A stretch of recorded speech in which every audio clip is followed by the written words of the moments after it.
You get me? In the garage with Phonetix and BrainZ. Yes. Welcome to In the Garage. I am BrainZ, live from the BrainZ cave. I am Batman, streaming live from Wayne Enterprises in Gotham City. Fantastic. Fantastic. Mate, I'm disappointed. I'm disappointed you haven't joined me on the costume front. I felt one of us at least had to get into the festivities of Halloween, right? It is Halloween today. So I've come as a balding, fat, middle-aged man, and I nailed it. I'll have you know. Oh my God, Rob, you've gone all out, mate. That's amazing. For those not watching the video, please go and watch the video, because I think Rob's in his... Is that your pajamas, or did you actually hire that? This is an all-out Batman costume. He's gone all in, mate. Oh my God, that is phenomenal. You know me, mate. You know me. I don't do things by halves.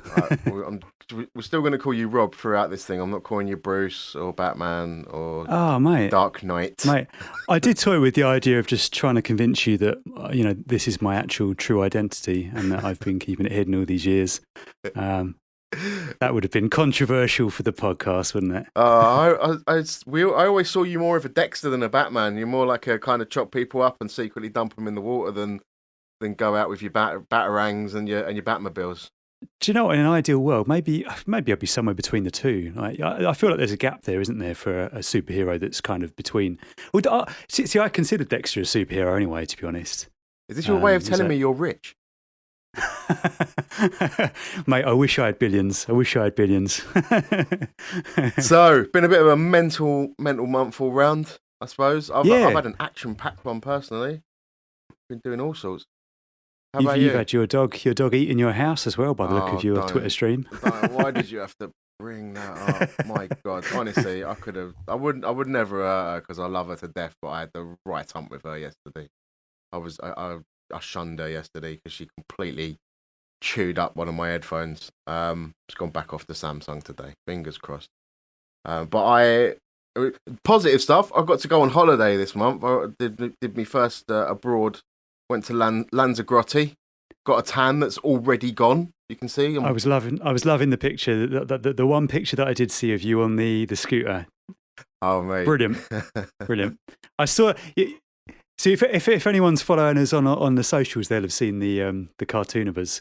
The moment I saw you on the scooter, I was like, we need some form of BrainZ in cartoon format, in shorts and a shirt, like on his holiday. If I could have done you on a scooter, then I absolutely would have done that. I can't remember. I think it was Merlin or someone like that that said I look like a drug dealer. that was a top shot. I can't remember who it was. It might have been Merlin.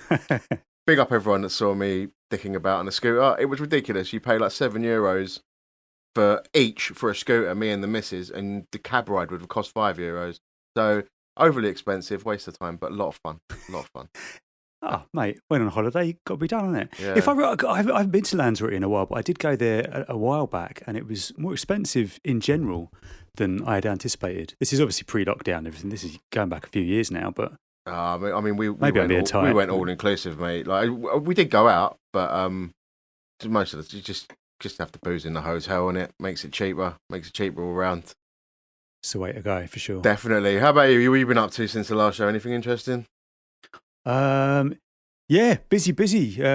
Churning out loads of tunes. It's been a month of learning as well, man. I had a first. So obviously, every producer that you speak to will have some kind of horror stories of things that have happened to them over the years, and I got a couple of good examples. I had tracks that were, like, this is legit, I had tracks that were downloaded from my website back in the day and then put onto compilations without me even being consulted or signing anything, without me ever receiving a penny.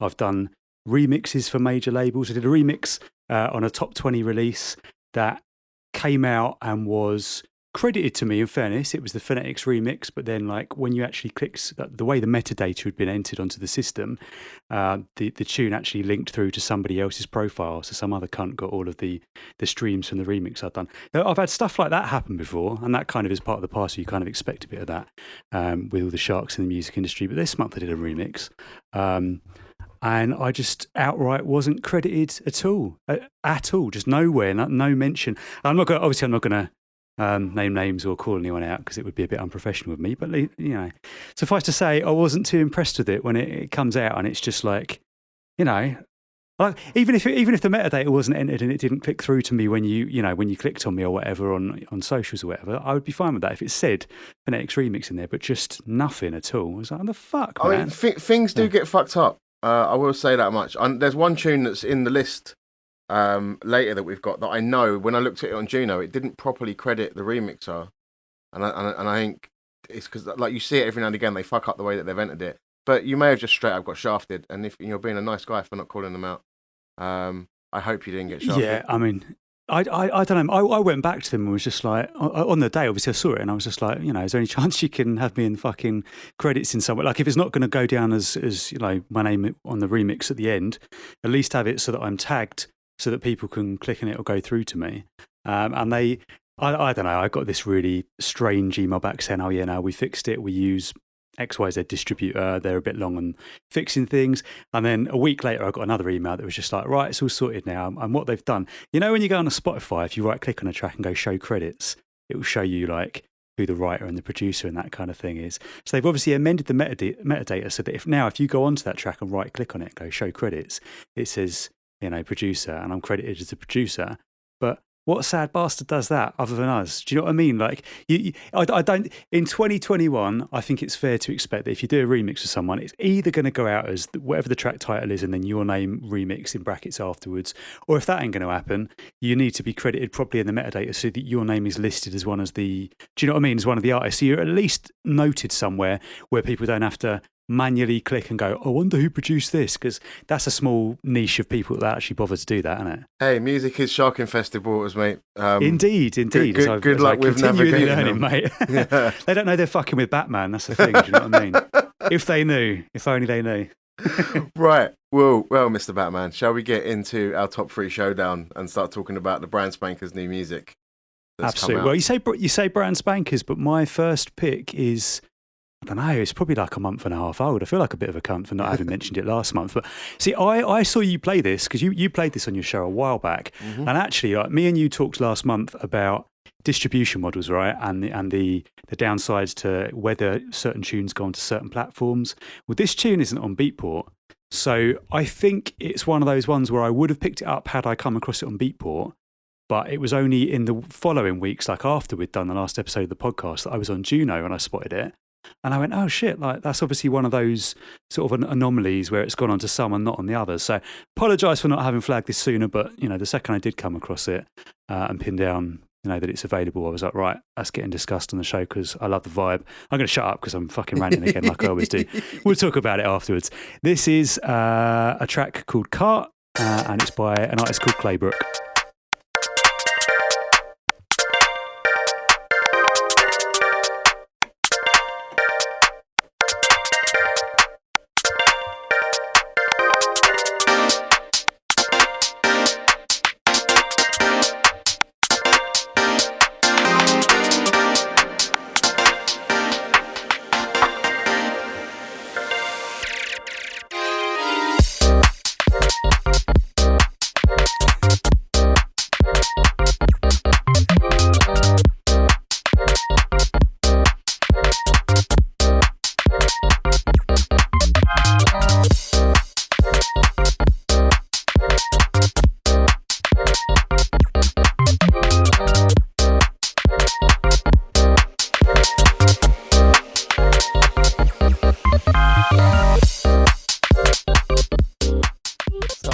A little secret. You said it's on Juno. He actually put it out as a free download simultaneously as well. So like literally, did he? Yeah. So I see it on SoundCloud and downloaded it as a freebie, and then I could see it was on all of the usual channels as well. Big up Claybrook for that one. Is it? Why do you do it as a free download then? Because obviously it's called Cart, right? And the artwork. If you haven't seen the artwork for that track, go check it out because it's fantastic. It's obviously a toon version of Claybrook himself on one of the carts of Mario Kart, right? And listening to it, one of the things that I like about it is those quirky little Nintendo-esque samples or sounds, which I'm now wondering, now that you've said it was a free download, are they perhaps samples? And that's why he's put it up for free download. He's put it out for pay. Some people just do that. Some people have, like Saucy Records, for a period of time. We're putting out everything as you can buy it or you can get it for free if you want. It's your choice how you want to support us. Is it a follow? Because, you know, they say free download, but you're using Hyped and all that, and you're still paying with your data, right? You're following 7 different people normally when you download a track and then repost on Instagram and all sorts of crap they got on it now. So Claybrook went for that model, and maximum respect for him, because I see it on SoundCloud and snatched it straight away. Well, kudos to you for spotting it, because I definitely missed that on SoundCloud. But nonetheless, like, I'm, you know, happy to support where possible. But no, just a lovely little vibe on it, and it's different to like some of the other stuff that Claybrook's done, right? It's a real sort of standout in terms of the styling of it. It's quite different. Obviously, it was going to appeal to me, and I'm always kind of raving about the Lost Years, right? And the first thing I thought when I heard it was that if that had come out in 2005, it would have been right at home. Do you know what I mean? Like, it almost sounds like you sat Artifact down and went, right, make a kind of Mario Brothers themed 4/4 tune, right? That's kind of how I think of it, and it's just got that real kind of feel good, bumpy vibe to it, and those cheeky little key licks that make you want to smile, and just really, really nice. I'd be interested to hear from Claybrook if he listens back to this, purely from being the nerd that I am and being the studio boffin that I like to be. I'd be interested to know what plugins he used in terms of compressors on the drums and stuff. So do give me a shout about the construction of it, just because I like it. It's punchy and snappy, and it's just slickly executed. So yeah, I can see you're laughing at me. I don't know whether you're laughing at me because I'm rambling, or if you're laughing at me because you've got Batman sat in front of you talking about the it was I'd like to know what plugins he's used. It's like, yeah, mate, you are a top music nerd, and I can't help it. I'm a fucking nerd, mate.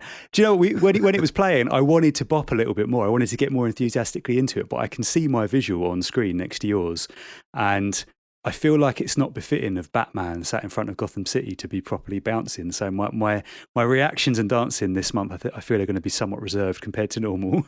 I think you're good, mate. Dance away. No one's going to judge. Trust me. Yeah, I love it. I mean, it was a high caliber tune, and I'm happy I didn't have to pay for it. I should have paid for it because he deserves money for it. Claybrook, great work. Top pick. Thanks for calling that one out. Let's move on. We've talked about Oppidan loads, but this tune I had to bring it in for this episode just because I absolutely loved it. And luckily she's got a radio edit as well, so we haven't got to listen to it go too long. But yeah, this she is remixing an artist called Charlotte Devaney on this, and it's featuring a vocalist called Aliki, and this is Body Talk, the Oppidan remix. You got me feeling, I just wanna breathe it, down it deep in. Let's get our bodies talking, heartbeat. I can feel your heartbeat.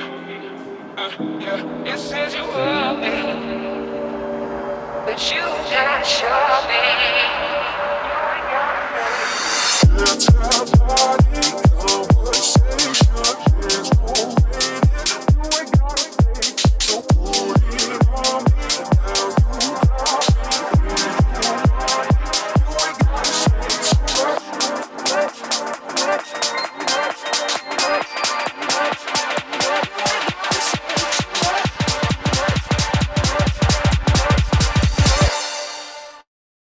you ain't gotta say too much. You ain't gotta say too much.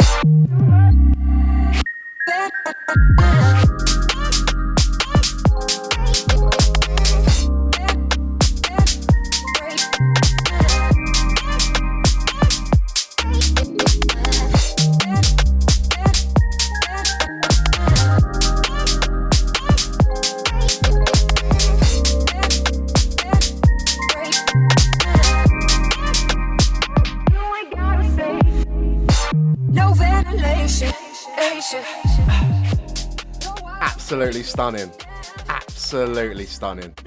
I love it to show. It's beautiful. It's a beautiful track.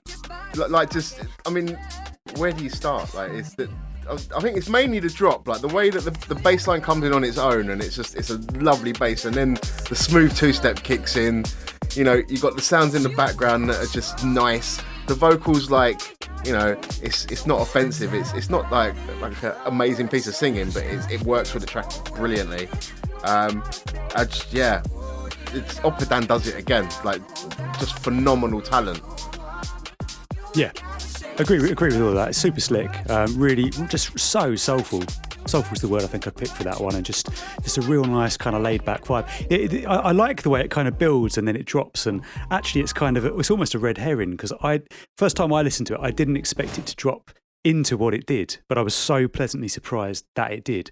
It went straight on my jazz step playlist. I know there's no horns in it, there's nothing kind of overtly jazzy about it, but it's just kind of got that kind of laid back soulful vibe that's just a perfect fit for the kind of thing I listen to, and you know, when I play, I'll always mix that kind of thing. I was a bit confused. I mean, obviously you mentioned, you quite rightly pinpointed there's a radio edit right at the start there. It's because there's actually 3 versions of this. There's a radio edit, there's the remix, and then there's an extended remix. Did you pick up on that? So the extended, as far as I can see, the extended remix is the remix, but with a sort of more strung out intro, right? Yeah. So you've got sort of an array of options there, depending on how arsed you can be to wait for the drop to come. Which was just an observation. No criticism there. It is what it is. But no, it's just a solid work all round. Like you say. The extended mix is there for DJs, right? That's the mix time at the start. All the beats going off. That's what they put it there for. For sure. But the one they've called the original, which is actually the remix. So you've got the Oppidan remix original and then the Oppidan remix extended, right? Yeah. The Oppidan remix original is still, I mean, it's 4 minutes, was it? I'm just looking at it now, actually. It's 4 minutes 7. So it's longer, and it is plenty mixable. I mean, it's just obviously an artistic, maybe she had 2 versions and she couldn't decide which one she preferred, so went, fuck it, I'll go with both of them. Why not? Can it? And it, you know, if you I'd can always charge go for the longest £2.87 one. for 3 versions of the track. That's just my preference. I like them long. See, I went for the middle one. I was just like, I don't know if I can be asked to listen to all that waffle. 2 minutes 22 ain't quite long enough. I'll go for the middle ground. I mean, Charlotte Devaney's an interesting character. She's not been on my radar before. I think she's done stuff with Neat, but she's like, I think I just call her like an electronic artist is the only way I could kind of describe her. Yeah, see, I knew the name Charlotte Devaney before. Please do correct me if I'm wrong, but was she a model before she was producing? Because I remember Probably. being familiar with the name and then hearing some tracks by her and being like, oh, yeah. I'm sure I'd seen or heard her or somewhere else before she was producing. And one of the first things I heard from her was, I mean, we're probably going back 7 or 8 years now, but it was like a collaboration with Snoop Dogg. And I don't know whether it was like one of those scenarios where, I don't know if she got Snoop Dogg in the studio or if she'd sampled Snoop Dogg or if it was like one of those things where it's like a transatlantic collaboration where he picks up a beat and just sort of sends back some bars. That was the first thing I heard of her. And then, as you say, she's just kind of dotted about doing lots of EDM kind of things. But every now and then I've noticed she teams up with a garage artist, because she did a track with Shosh recently as well, right? Was it Girls or something? Is that the Neat one as well? Was Neat on that at the same time? Did it have Neat on it? I don't know if it had. It might have had. It possibly did. I know there was one. She's flitting around, definitely. But it's like when I looked at her back catalogue, you couldn't really put all of her tunes into one kind of bucket. Like the Snoop Dogg one was called Flip It. And that's right. I was reading up on her because I hadn't, and she self-released, and then it got picked up by a major, and they re-released it as an edit. But apparently before that, she was an actress, and she was in How to Lose Friends and Alienate People as a transgendered person, which is interesting. Oh, there you go. Well, fair play to her for. Do you know what I mean? Like, I like it. I like you just kind of rightly said that you couldn't kind of pinpoint her and put her into a bracket. I like that. Like if you can do that as an artist, and it's difficult to do, especially in 2021. I feel like it's not like it used to be. If she's doing that and getting by doing it, good luck to her. Well, I hope so. Like, because some of her tunes had like hundreds of thousands of views on, but then the original of this tune had like less than 1,000 views on it. Oppidan's mix even less, even though it is beautiful. I do think, and I'm not accusing those guys. I'm not accusing anyone in particular of buying plays, but there still is a lot of play buying that goes on, right? Even with some labels will sign a track and they will buy plays on it because it makes them more appealing a label to work with for the artists, and they want the best. So every kind of corner you turn, there's that. It goes back to what you were saying about the music industry being full of sharks, full of sharks and shady practices. And maybe it's the thing. Maybe she signed 1 or 2 tracks to a label that did that. Maybe it just happens to be that those tracks resonated with a fan base somewhere else. I don't know. Hard to say. No, I think she went platinum, I think is what she was saying, and her Fucking Instagram. hell, really? Good luck to her. Should we look at your next one? Yeah. Do Yeah, you we're, want to tee it we're up? doing that thing we did last month where we're fucking just rambling on, aren't we? Right. I'm just going to reference my show notes because I've forgotten what my second pick even was. It's from an album that you also feature on. It is indeed, yes. I could have picked any one of any of a number of tracks off of the album because we'll talk about it more at length afterwards, the album as a whole. But this was a real standout for me just because it's just really emotive and kind of nicely put together, and I feel like the vocal is befitting of the back in. They did the two complement each other, just very cleverly done. It's MC Cobra with Ollie Weeks on the production with a track called Buried Vibes. It's taken from Cobra's Planet of the Tapes album, which is available from his Bandcamp now. Oh, bit of a mouthful.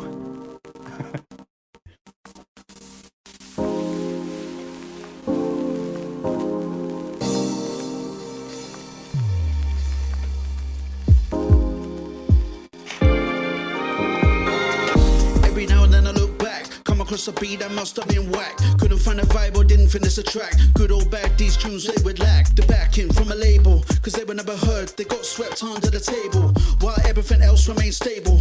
Pet projects had to disable. Too much hype conjured, never imagined, I never wondered. What I thought was heavy just blundered, but I'm still grafting unfunded. I'll skinny produce artists, and most will say they relate to this. Beats hiding upon your playlist. Buried vibes, I won't delete this. Buried vibes, collecting dust on the hard drives. Forgotten sounds with short lives. Left deep under the high tide. To them buried vibes, to them buried vibes. Collecting dust on the hard drives. Forgotten sounds with short lives. Left deep under the high tide. To them buried vibes. He's doing bits, Ollie Weeks, isn't he? He's doing bits. He's getting around a bit, isn't he? He's been getting around for a while. Actually, it's an interesting one in terms of Ollie Weeks, right? Because like I've kind of come to the point now with Ollie Weeks where he's done quite a bit of that kind of retro 4/4 garage house stuff, right? So if I hear Ollie Weeks now, I'm not accusing him of being a one-trick pony, but I kind of assume that's what I'm going to hear.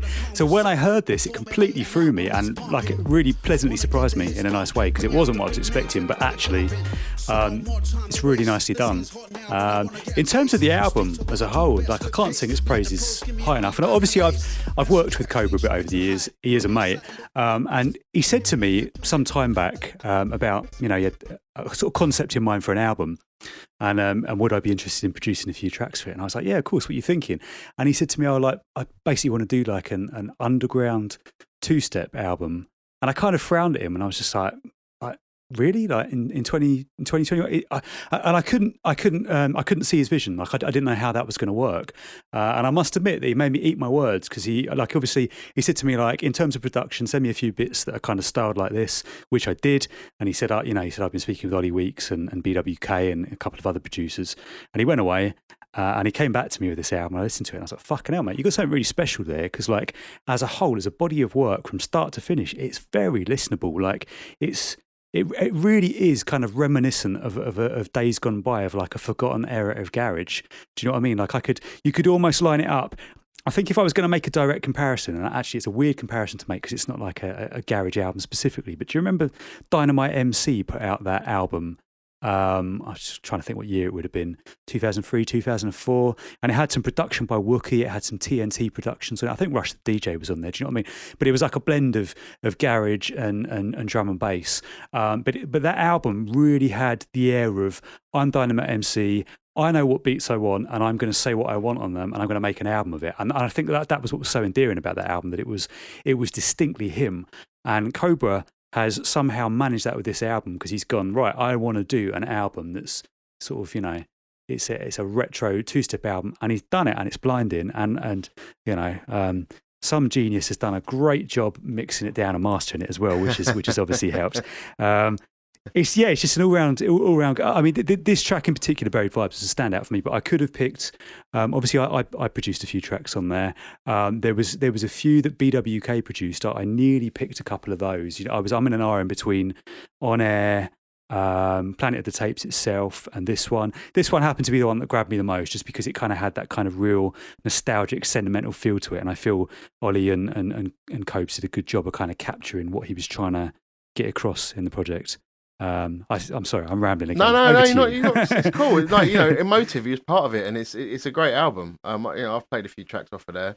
This one, the sampling on it makes me think of Duncan Power a little bit in some of his Yeah. later stuff when he was doing the push EP bits, the way the strings are sampled. It's got that. I can it's see got why that you'd say kind that. of vibe. Yeah. But it's still definitely. distinctly Ollie for sure. Yeah. Yeah, I mean the whole album. I can't say much more than you have already. It's a great body of work. And big up Cobra for putting that together. I'm glad it sounds like it was a proper passion project for him. Yeah, and I think so. It's kind of come out the other end with that. It comes. You can always tell, can't you? I always say that to the wife whenever we're talking about music. Like I can listen, even as far as if you go beyond artists and you're looking at producers and remixes and stuff, you can listen to it, can't you? And you can tell whether something's been forced.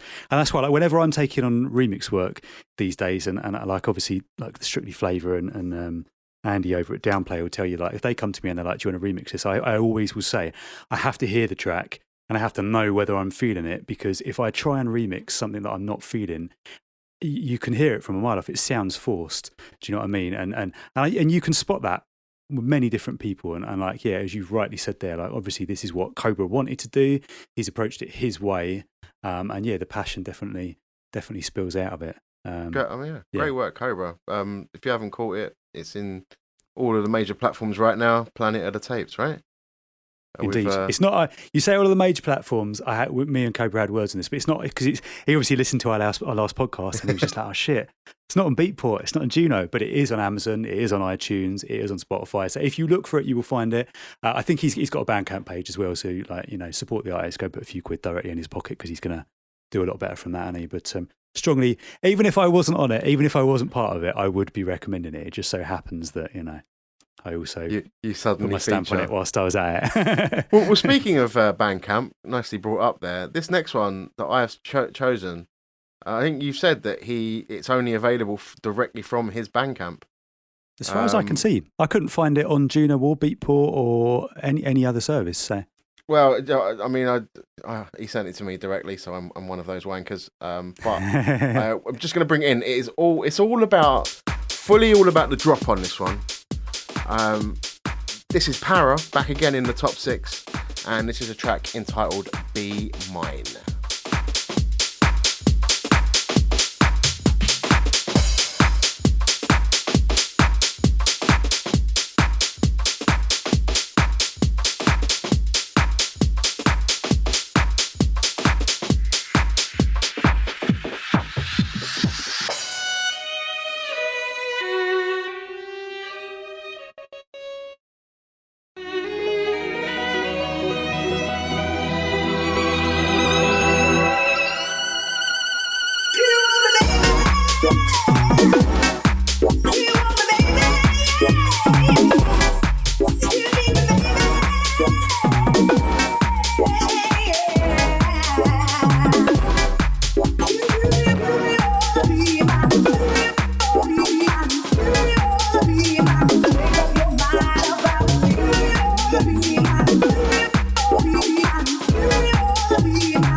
Like that drop, I literally listening to that track. It's like I envisaged like a socialite woman in a box at the opera, and there's the high string drops like a tear rolled down her cheek, where there's just so much emotion in that shit.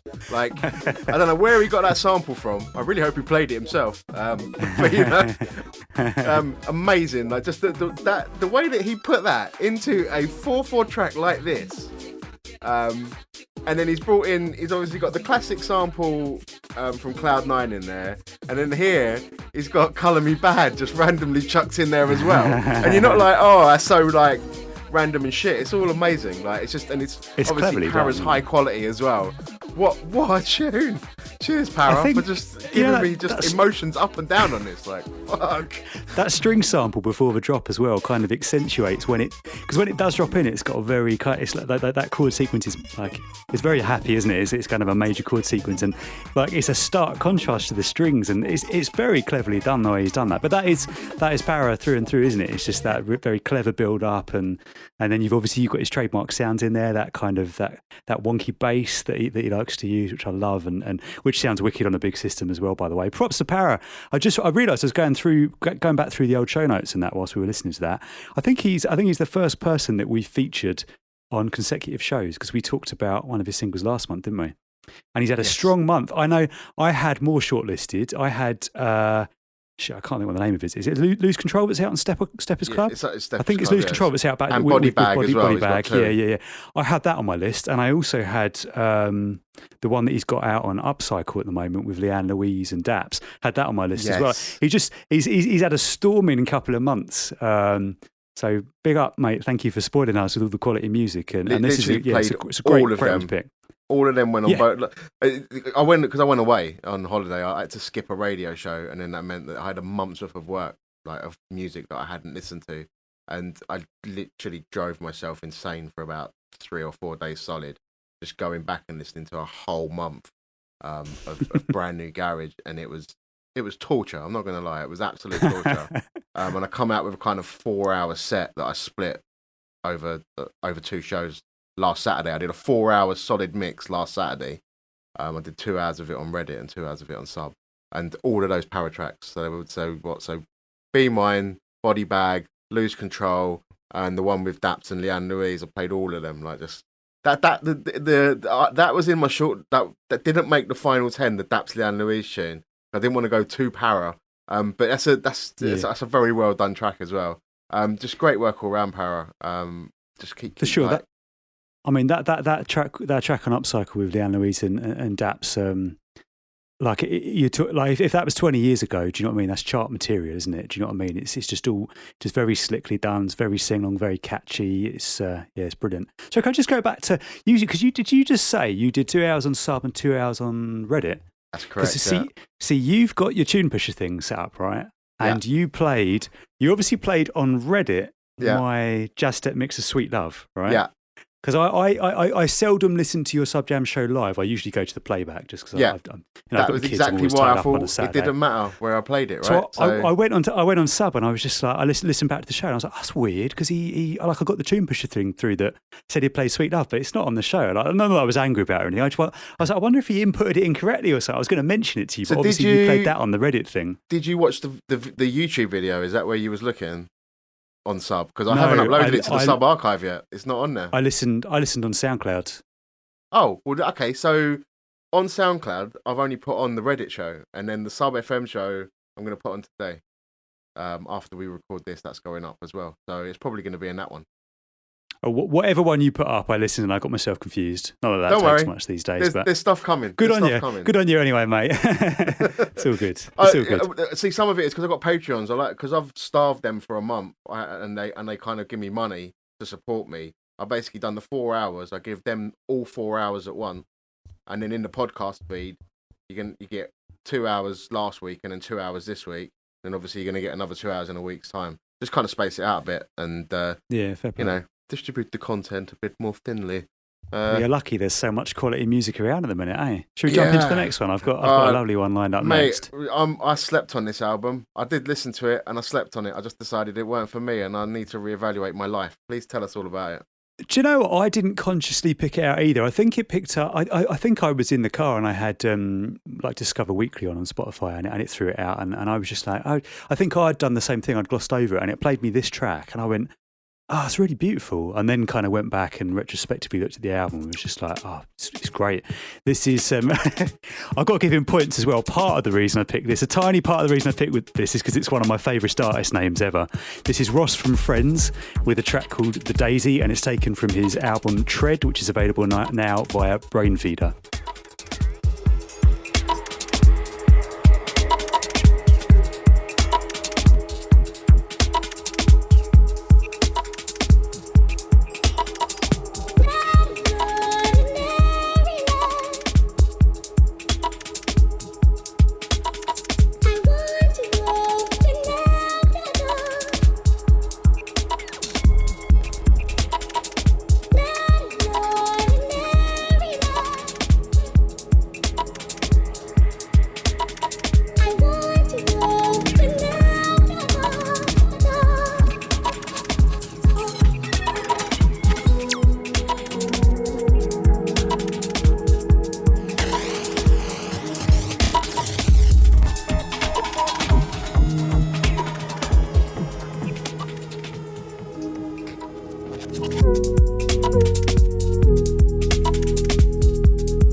some real grown-up music right there, man.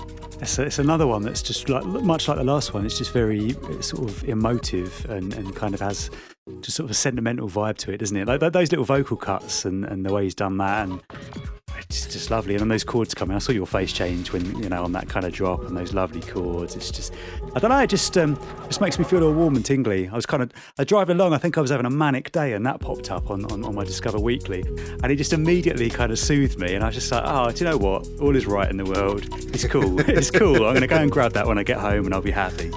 And I needed that yesterday. Ross from Friends. When my dog completely destroyed my headphone. If I'd thought about it, I would have just sent you do you know what I mean? Just sent you it as a voice note or something.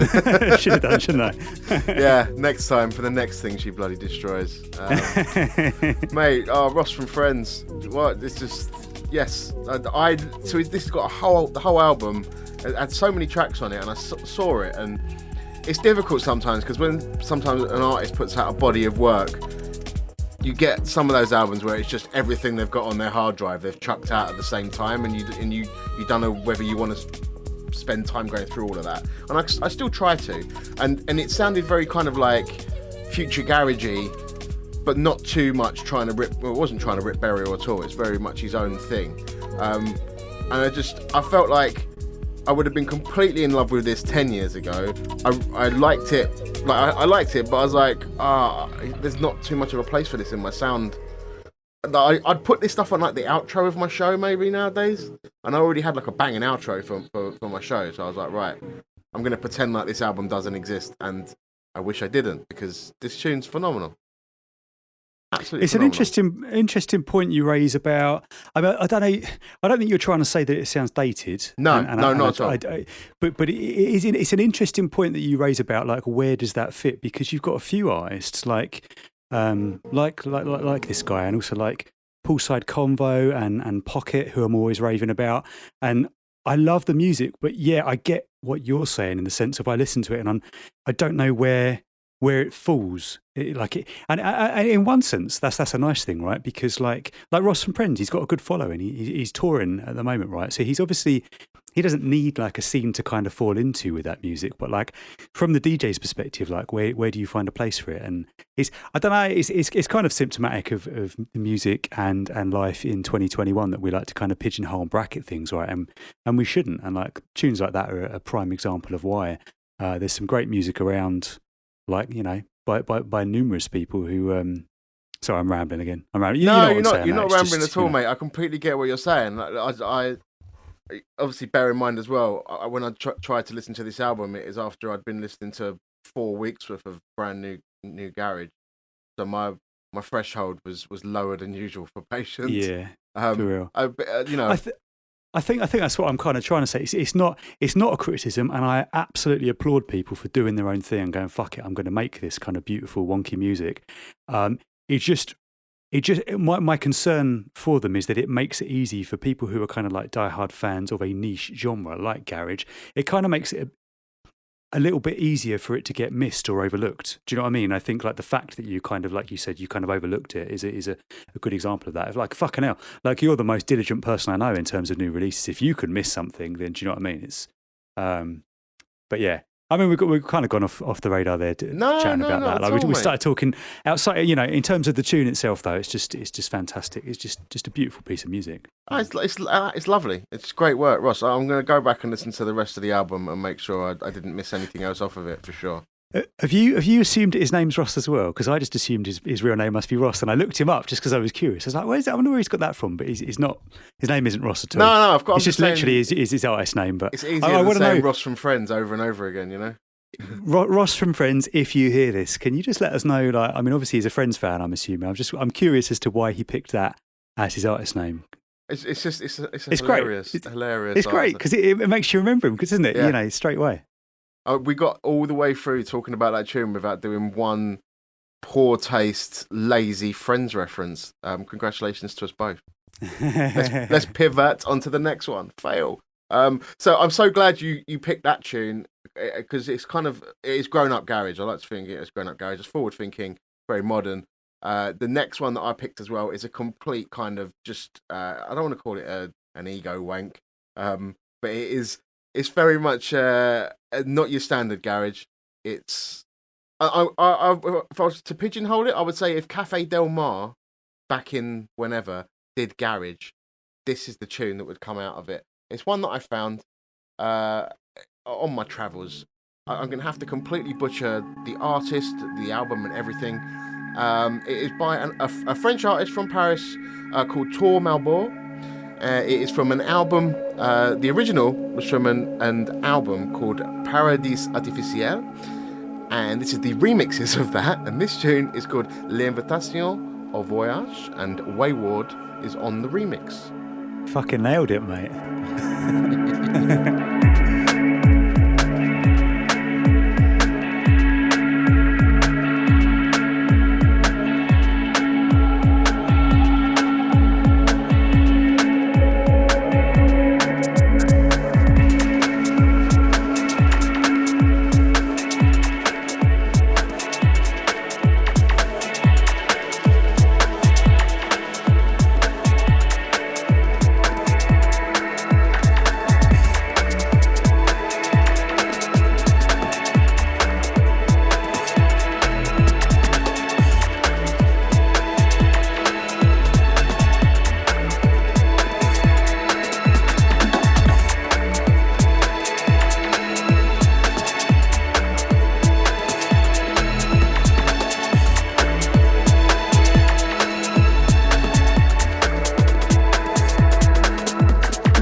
Show's all about strings. It's all about the strings, right? That main sample there in the drop, that's like the kind of main driver of the original. The original is kind of like a house tune, as you would kind of expect. That kind of fits. And Wayward's from the UK, and he's taken that. So Wayward are two guys, and they don't normally make garage. From listening to their SoundCloud, they've got like a kind of an array of genres, but they've kind of put this one up against that sample and made a kind of future garagey chill out. I don't know where you put this, but just really enjoyed it. It's another one, like you say, that's kind of hard to define, but I'm so glad you picked it because I definitely had this one shortlisted, and I wondered if you were going to pick it because you rounded out your show last week with it, right? Yeah. And I heard you let it play, and I thought, oh, he likes that one. I bet he's going to pick that one. So that's why I didn't pick it. I was just like, I'll pick something else. He can have that one. But no, it's lovely. I fell in love with it the moment I heard it. Do you know what I thought was certainly in terms of the strings as well and the way they've kind of arranged that.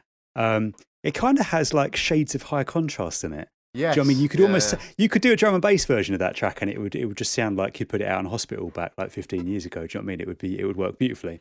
But no, just really, it's another tearjerker. Do you know what I mean? Like I love it. Hence, I don't know if you picked up on it. I don't know if this works. So when it was playing, can you see that?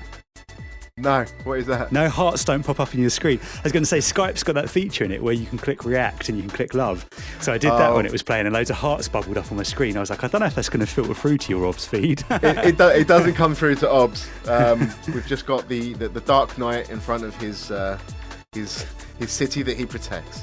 That's probably a good thing. I suppose if you had me sat here with Gotham in the back with hearts flying around, it would be a bit of a contradiction in terms. But nonetheless, I do love that tune, and thank you for raising that for discussion. And also, props to you for absolutely smashing the intro, because you were like, I'm going to butcher this. I think you pretty much... The only way you could have done that better was if you had actually introduced it en français, like all the way through. Do you know what I mean? Like, I just... No. Yeah, wouldn't have got that far. What I loved is that I couldn't talk without moving my hands. I needed to get the gestures to get it out of my mouth in French somehow. I want to big up Rufio from Paris because he's my number one Parisian listener, and I hope I did you proud, sir. That was cool, man. I'm sure, mate. That was cool. That was a different. It wasn't a kind of cliche. The best garage. I mean, they're our favourites, but they're not like the kind of standard hottest garage tunes of the minute, right? Yeah, it was. I was going to make the exact same observation. In fact, I'm looking at our sort of picks for our forgotten gems, and I'm glad we've got stuff that's kind of more dance floor centric, because obviously we've gone for some really kind of beautiful laid back vibes this month. It must just be a month. Is October usually a month where all the beautiful music comes out? I don't know. Definitely a bit more chilled than normal than our usual selections, eh? I don't know. I've had Octobers where there's been bangers, like some strong bangers, and then just loads of bait Halloween bootlegs, and I haven't seen one Halloween bootleg this season. It's weird because I'm sitting on one. I did one that had some samples from a horror film in it, and actually it's a pretty decent tune. And my plan was to whack it up for free download today, like as a Halloween thing. But just as luck would have it, I've got about 10 releases between now and Christmas, so I kind of didn't want to saturate or water down what's kind of going out legitimately via labels. So I might just hold on to it for next Halloween instead or something. But yeah, no, I also made the observation to the wife last night that it's interesting that when you get to Christmas, right, it's frowned upon by like a hardcore group of garage fans to play Christmas tunes. They go, oh, Christmas garage, like it's some kind of dirty word. Yeah, it's interesting to me, just an observation, I'm not criticising anyone. It's interesting to me that a lot of those same guys are quite happy to play Halloween bootlegs at Halloween. So what gives? What gives? Answers on a postcard to info in the ukgarage.com, right? Because I'm curious, what makes a Halloween tune all right when a Christmas tune isn't? Yeah, just throwing it out there. Let us know. Is Halloween the more grown-up season when we all dress up in costumes and I don't know what? It's not a costume, mate. It's not a costume. This is. It's your uniform. Excuse me. It's my uniform. Okay, my favourite vigilante of the moment. Shall we round out the rest of the last month with our favourites from the best of the rest? Let's do it. To me, to you as usual, I'm assuming, mate. Let's go. Yeah. So first up, I have got a splendid dark stepper from. Is it Mark II or is it MK2? Can we have some clarification on that from Andy at Slime, please? Because I don't actually know whether I'm saying it right. Either MK2 or Mark II. Whoever they are, they're producers of great music. The EP, which I think it's called The Darkness, if I'm not mistaken. Fantastic EP. This is my pick. It's called Spice. When you're listening to it, make sure you wait for around the 2-minute mark when it really gets going, because it builds and builds beautifully into a fantastic, dark, gritty drop. That was my pick from that EP as well. Nicely timed with the June film just coming out, which is cool. For my first pick, I've got a tune by More Night. Absolutely love this producer. He has released a tune called Sling on a double A-side EP. It's just, More Night does bumpy two-step like no other. Please check him out. I have next got Higo with a track called Fantasy, which is available now via Signal Supply. It's Higo. I don't feel like I really need to say anything more than that. It's fucking great. Go check it out. Higo. Big up. My next pick is by Shade K, and it is a tune called Porkies, and it is fun. It is a fun, breaky garage tune. Killer samples. Check it out. Next up, I've got Laura Alice with a single that's available now via Upcycle called Tell Me So. Laura Alice has obviously previously done the 4/4 and the two-step thing, and now she's showcasing that she can do the garage house thing as well, and it's a very nice soulful vibe. And Upcycle are fucking killing it, mate. I don't know if just as on a related note, I did my chart for Juno on that this month, and I had 3 Upcycle releases in there because they're fucking smashing it. So big up to Upcycle as well. Strong catalogue.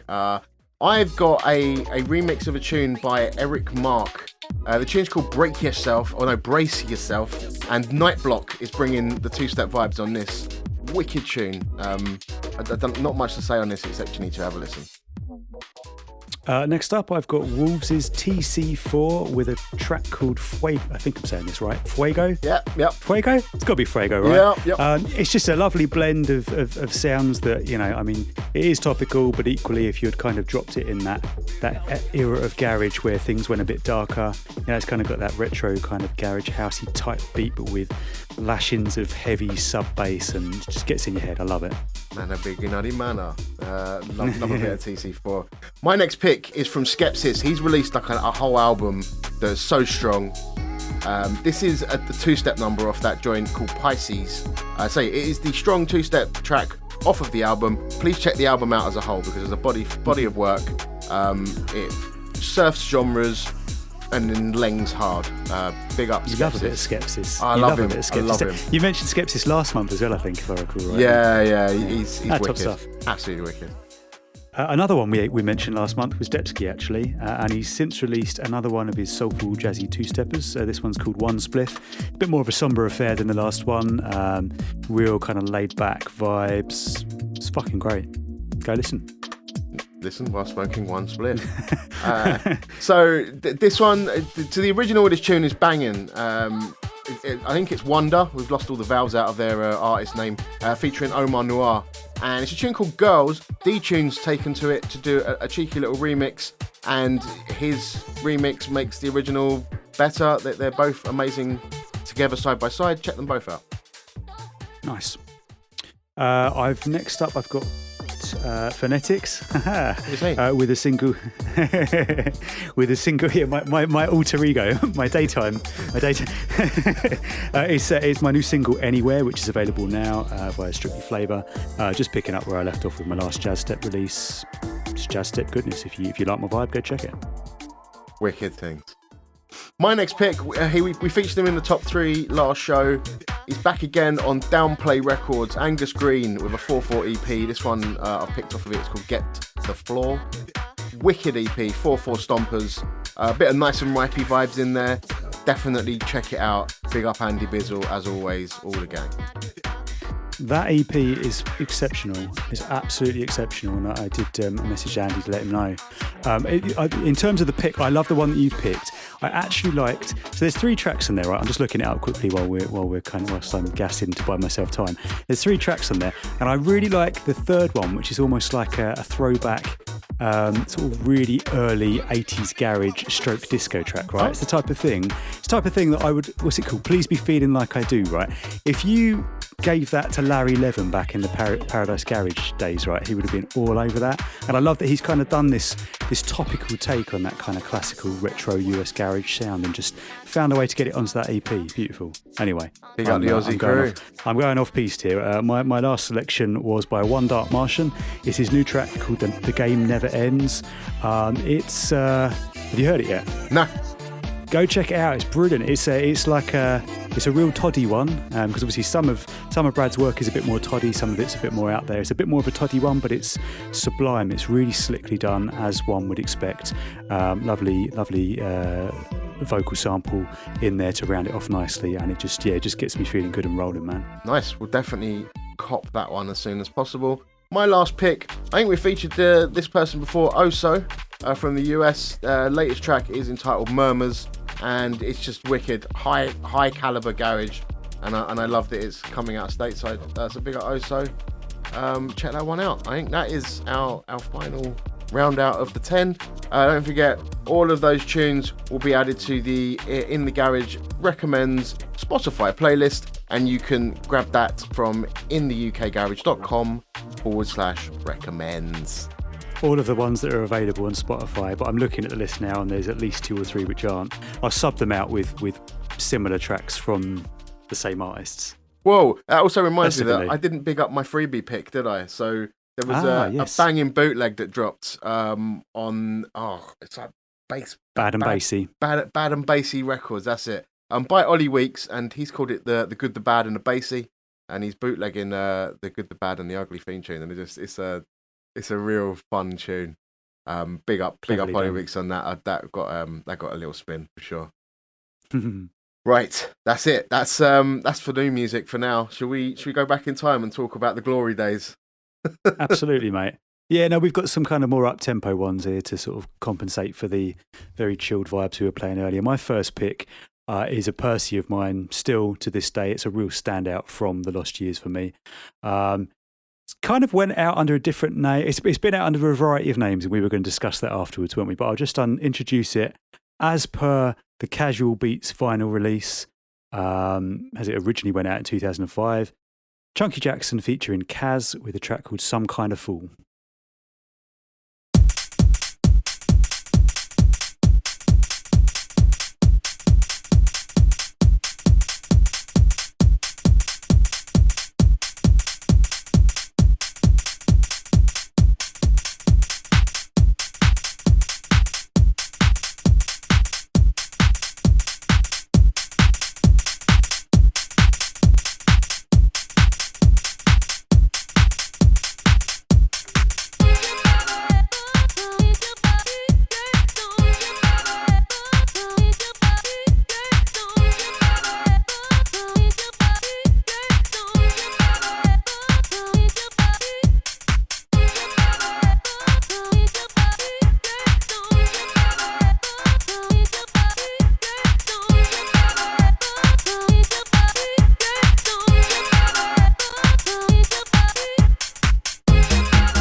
Memories, bruv. What a pick. Oh mate. Earliest memory of hearing that, I think I was locked into. I think I was probably living in St Albans around that time. I remember listening to Manic FM, and I can't even remember what DJ it was I was listening to, but they played that, and immediately I just remember going, "Fuck, that's brilliant!" Like, and it's weird. It's a weird one to listen to because obviously we mentioned before we started it playing there that obviously it went out as Chunky featuring Kaz, right? And obviously there's that intrinsic link between Chunky and Sunship, right? Because like, and I don't want to downplay anyone's involvement. I don't know what the process was in the making of that tune, so I don't want to insult Chunky by saying that it was obviously Sunship or whatever. I don't know how they worked that, but I remember hearing it at the time and thinking there were elements of that track which sounded very Sunshipy, right? There's that little high synth riff and it's got Sunship written all over it. Obviously it's 4/4 and typically you think of Sunship's two-step, but like if you listen to that second Sunship album, there's a lot of that kind of that bumpy 4/4 on there, and there's certain bits of this track that are very Sunshipy, and I remember being like, oh, you know, it's Chunky, it's very Sunshipy. Like, did Sunship engineer it? Did he produce it? Like, his Chunk, and I don't know what the story is with that track. I might have to hit Chunky up and just sort of outright ask him, like, what is the deal with that track? Because I noticed a couple of years ago Kerry was going through the Sunship back catalogue and bringing it all across so it's available digitally, and you can get all of the Sunship tracks in history are available now on Spotify, right? And that one is on there, but it's not on there as Chunky featuring Kaz. It's on there as Sunship featuring Kaz. I don't know why that is. I don't know if that's because actually it was a Sunship track. Maybe does Chunky not have a profile on Spotify? Sunship's got more of a presence, so it's gone out that way. Don't know what the deal is, but it's a banging tune, and it brings, as you say, a lot of memories with it. So the original vinyl from 2005 is out on. It's got under Casual Beats, right? Yeah. On there, it's Chunky, but in the credits, it's got co-producer Sunship. So right. I don't know whether they put that on the label. Let me see. The label's just like a sticker from somewhere that is. Yeah. It's such a bad scan that could literally say Idi Amin produced that tune for all I know. Yeah, I mean it's I hadn't heard like at this point in time. I don't know how much 4/4 Sunship really had hits with before this kind of tune, right? I mean there was renowned for all of their two-step stuff. Obviously, Try Me Out is the one. The remix of that is what kind of kicked them off for me way back in the day, and then they had so many banging remixes. And did Mystique and all of that sort of stuff. But I mean, I can't think of any like 4/4 Sunship before this tune. I could be wrong. I'll probably get called out, and I would love to hear it. Feedback at intheukgarage.com. The countless number of 4/4 big Sunship tunes. I'm going to caveat that by about popular Sunship tunes that were out before this one. But yeah, I think you could. There was one or two of. So the second Sunship album was Is This Real, right? Because if I recall rightly, the first one was self-titled, and that was a bit more experimental. And then I think Kerry picked up on the two-step thing and kind of rolled with it. So the second album, which I think was the one that was nominated for the Mobo, right? That was Is This Real? I'm sure there was a couple of 4/4 bits on there. As you did put the caveat there, big tunes. I don't know whether they're the standouts that most people would necessarily know Sunship for. I'm looking at the track listing because I've got the album sat in front of me, and off the top of my head I can't remember which one's a two-step and which one's a 4/4. I remember fucking loving the album, and I remember being really gutted for Kerry when I saw an interview in the sort of following years with him where he talked about, even though it was nominated for a Mobile Award, it basically sold fuck all, and I think it destroyed part of his soul that he put all of that effort into that album, and it really didn't do what he thought it was going to do. Nonetheless, obviously Sunship went on following that, off the back of Try Me Out, if nothing else, along with a string of sick remixes, they became a real kind of household name within garage circles, and they're almost like the go-to. You know, you had like Club Asylum and Sunship and Artful Dodger. They were the go-to guys, really, if you wanted like a garage mix done at the turn of the century, right? They did all right out of the whole garage thing. Yeah, way but back then. I just sorry to jump in. You obviously were saying about the 4/4 thing. I think if we were to sit here and go through Is This Real, there would be a couple on there that you'd be like, oh yeah. But yeah, absolutely. Like, I think it's a totally fair comment for you to make where you say, when you think of Sunship, you think of those big, chunky beats, sort of skippy two-step. But I mean, remixes, this era, the era that this came out was the time for Bassy 4/4, right? You got Delinquent was putting stuff out. You got Jay Sweet, Cameo. I mean, there's D&G, Des Jones, all those kind of people were doing bassy, and it weren't full blown speed garage, and there was organ stuff up north. It was like the London thing was the chunky beats with the big bass. And I think this kind of that's where they came into their own to do this sort of tune. But then they put their own Sunship spin on it because they got the Good Vibes vocal. Even though she's talking about being some kind of fool, is not obviously the happiest kind of story. But but yeah, I was saying it's like I've got a weird. I mean, I've never actually met Kaz, but I know that she is the daughter of a family friend who used to put out garage way back on Storm Records, a group called Innocence, and they had quite a cool back catalogue. But yeah, so I kind of. It's like her other artist name is Claire Maria, so it's kind of I've always had a weird link to Kaz, but never actually met her. And yeah, she'd done a few garage tunes back then, but I know that say the family friend was banging into making garage, and there's if you check out tunes by in a sense, there was some pretty cool ones that they put out. But he actually gave me my copy of DJ Zinc. Kind of funky. I've got like the promo press of that because he was on distribution lists and I weren't. My copy of Kind of Funky came from him, and it's an original bingo promo. So big up in a sense, and big up Kaz and Chunky for this beautiful tune. Say proper memories, man. 2005. Makes me think of Chalmers' show because he rinsed that for months on end. That one. I used to love listening to Chalmers' show. I know we talked about Glenn in passing in the past, haven't we? Like with all the exclusives and all the bits. The reasons that you hated him because he had all the tunes that you wanted, and this was probably one of them. I'm guessing at the time. But yeah, no, I remember it was one of those tunes that just seemed to be, you know, like you have like really topical tunes that come and go quite quickly, and especially like modern day, right? Shelf life of a track's about a week and then it's gone again.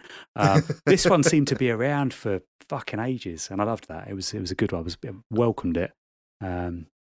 Yeah. Chalmers was an interesting one. I say I met him and he was an amazingly nice guy.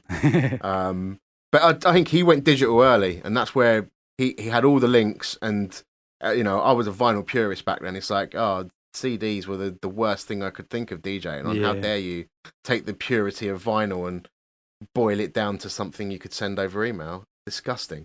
Nowadays, I love the cleanness of digital. You know, I was going to say, you're judging by the conversation we had last month, you're the complete polar opposite now, aren't you? It's a shame, yes. really, because I think Chalmers was very forward thinking in a lot of ways, and actually to have the foresight to get the prolific and stereo hype MP3 store up the way you did.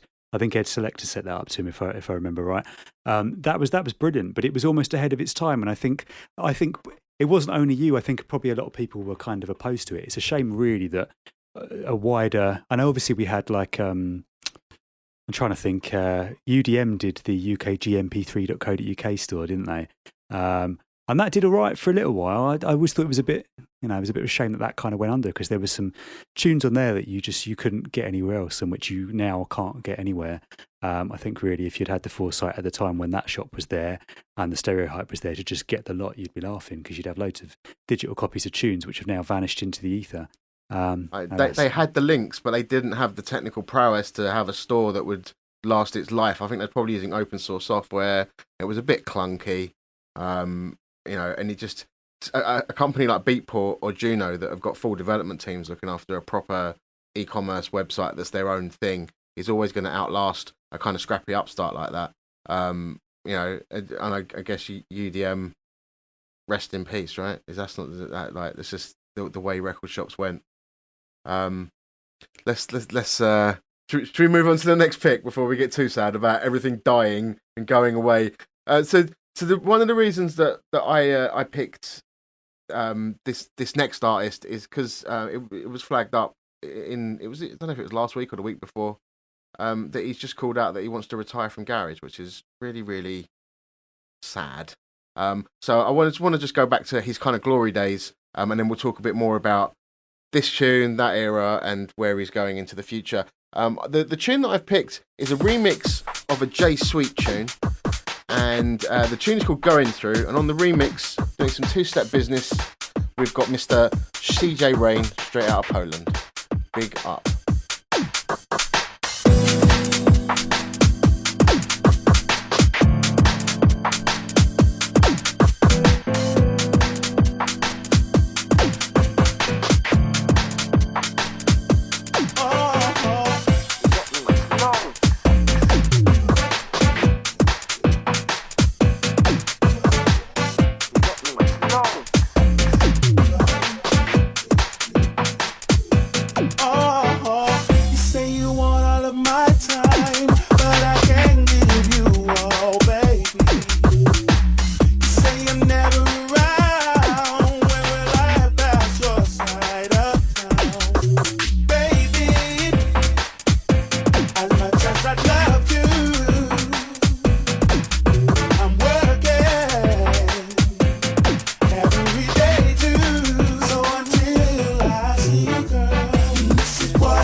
Yeah, this was a weird one when I bought it. I remember I would have been in Uptown and I bought the vinyl, and this was kind of like it was one of the second tracks, and it was like a 4-tracker that they put out, and I heard it, I was like, oh my god, I absolutely love this tune. It was different to the rest of the tunes on that vinyl.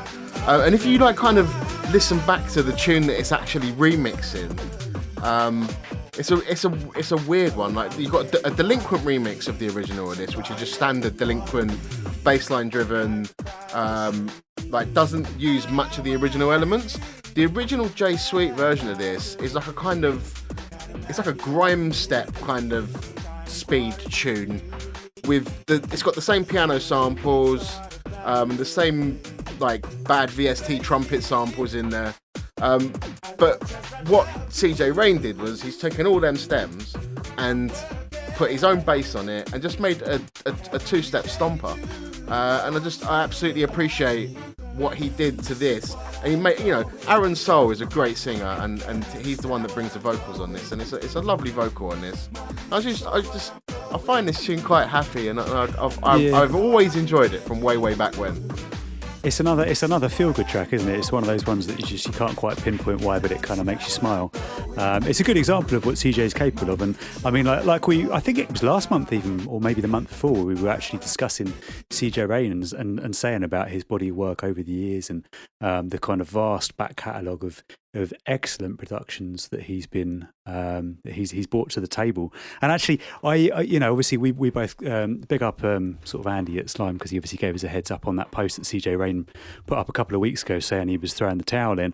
I texted you, didn't I? I was like, fuck's sake, right, we'll talk about this in the gassing section. I'm gonna have a right old rant about people not showing CJ Rain enough love, and sent him a message just being like, mate, you deserve more props, this is bollocks, and that kind of, and he basically came back, I don't know if you saw the reply, just sort of saying, oh, actually, like, it's not really that, it's more just a natural artistic progression that I've kind of gone on to making this other kind of sound, and I'm enjoying that more. Fair play, can't argue with that. Good luck to him going forward. It's a massive loss to garage, though. I don't care what anyone says. I feel like CJ's been right near the top of the heap for a long fucking time. I don't feel that is appreciated enough, and I appreciate you, CJ. I feel you. I miss you.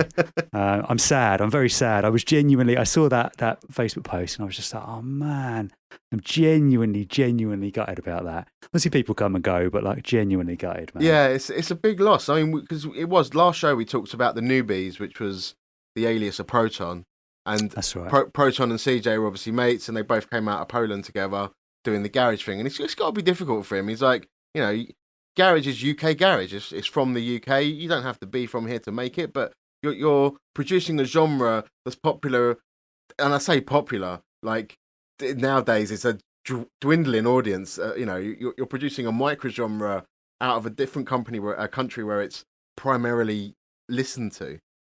You're only going to get so much gratification from your audience if you can't properly kind of break it in a way that that you do. It's difficult with this genre. I think so many artists, I see you struggle with it so much, how you want to get out there and be listened to, and it's just hard sometimes to get the kind of receivership that you wish on a tune that you make. And I'm glad that we got as much CJ as we did up until now, and some of his kind of newer stuff was phenomenal. I mean, the re-release stuff that they just put out on Friday Rush, that was from the kind of early 2010s. Rockin' and Groovin' was one of them that springs to mind. I mean, banging bass garage there. Like, I used to love that tune. He put out lots of kind of garagey housey bits on Pogo House Records, and then you flagged some of the speed garage stuff that he did as well. What was the name of that tune that you want to just fill the air? The one that stands out to me was so I wasn't sure whether that was a prompt or what. The one that stands out for me was Scream, which went out on Final Cut Records, and then later was signed by Gavin Dister for his Urban Sprawl compilation. He put out a Speed Garage Snipers comp in 2014, which, if you've never listened to it, go check it out because it's fucking absolutely banging. It's got CJ, it's got Jay Jordan and Lacey, it's got myself and Para on there. It's got it's Dister himself under his Speed Garage guys. It's got some wicked tracks on there.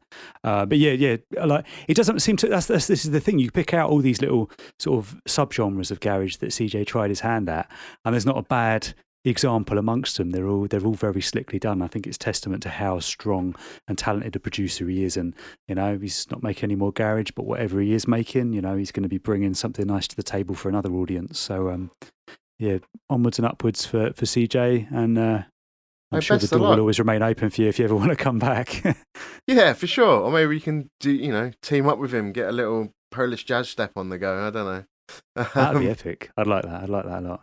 But it's like, I think music's about what you feel, right? If he's feeling something else, say, yeah, for best sure, of luck for to sure. him. You, like I said earlier, you can't fake it, can you? So if your heart's not in it, that's going to come across in the sound. So yeah, go do what you got to do. Go do what you got to do, CJ, for sure.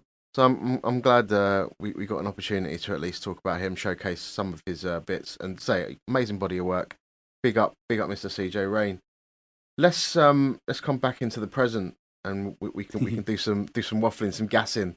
You had an interesting topic you wanted to jump on this week. I did. Before we get into the sort of nice juicy one, actually, I don't know if you, because obviously for the listeners, we do like a little show notes spreadsheet, or you do a little show notes spreadsheet, don't you, that we can kind of reference whilst we're sitting here chatting shit. And I've just updated it. I don't know if you've seen, because it just occurred to me before we get into the real gassing that Traxsource has now got a garage section.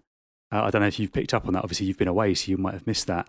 But I just wanted to kind of take a minute to mention that that's a quite big deal for the garage, and big up Andy Holder for kind of implementing it and bringing it to the forefront. And you've now got, Juno Download's got garage, Beatport's got garage, so has Traxsource. So it's a good look. Mate, took your time. That's all I'm thinking. Like, Traxsource has been banging out tunes for how many? That was one of the original digital distributors, right? Like, how did it take them that long?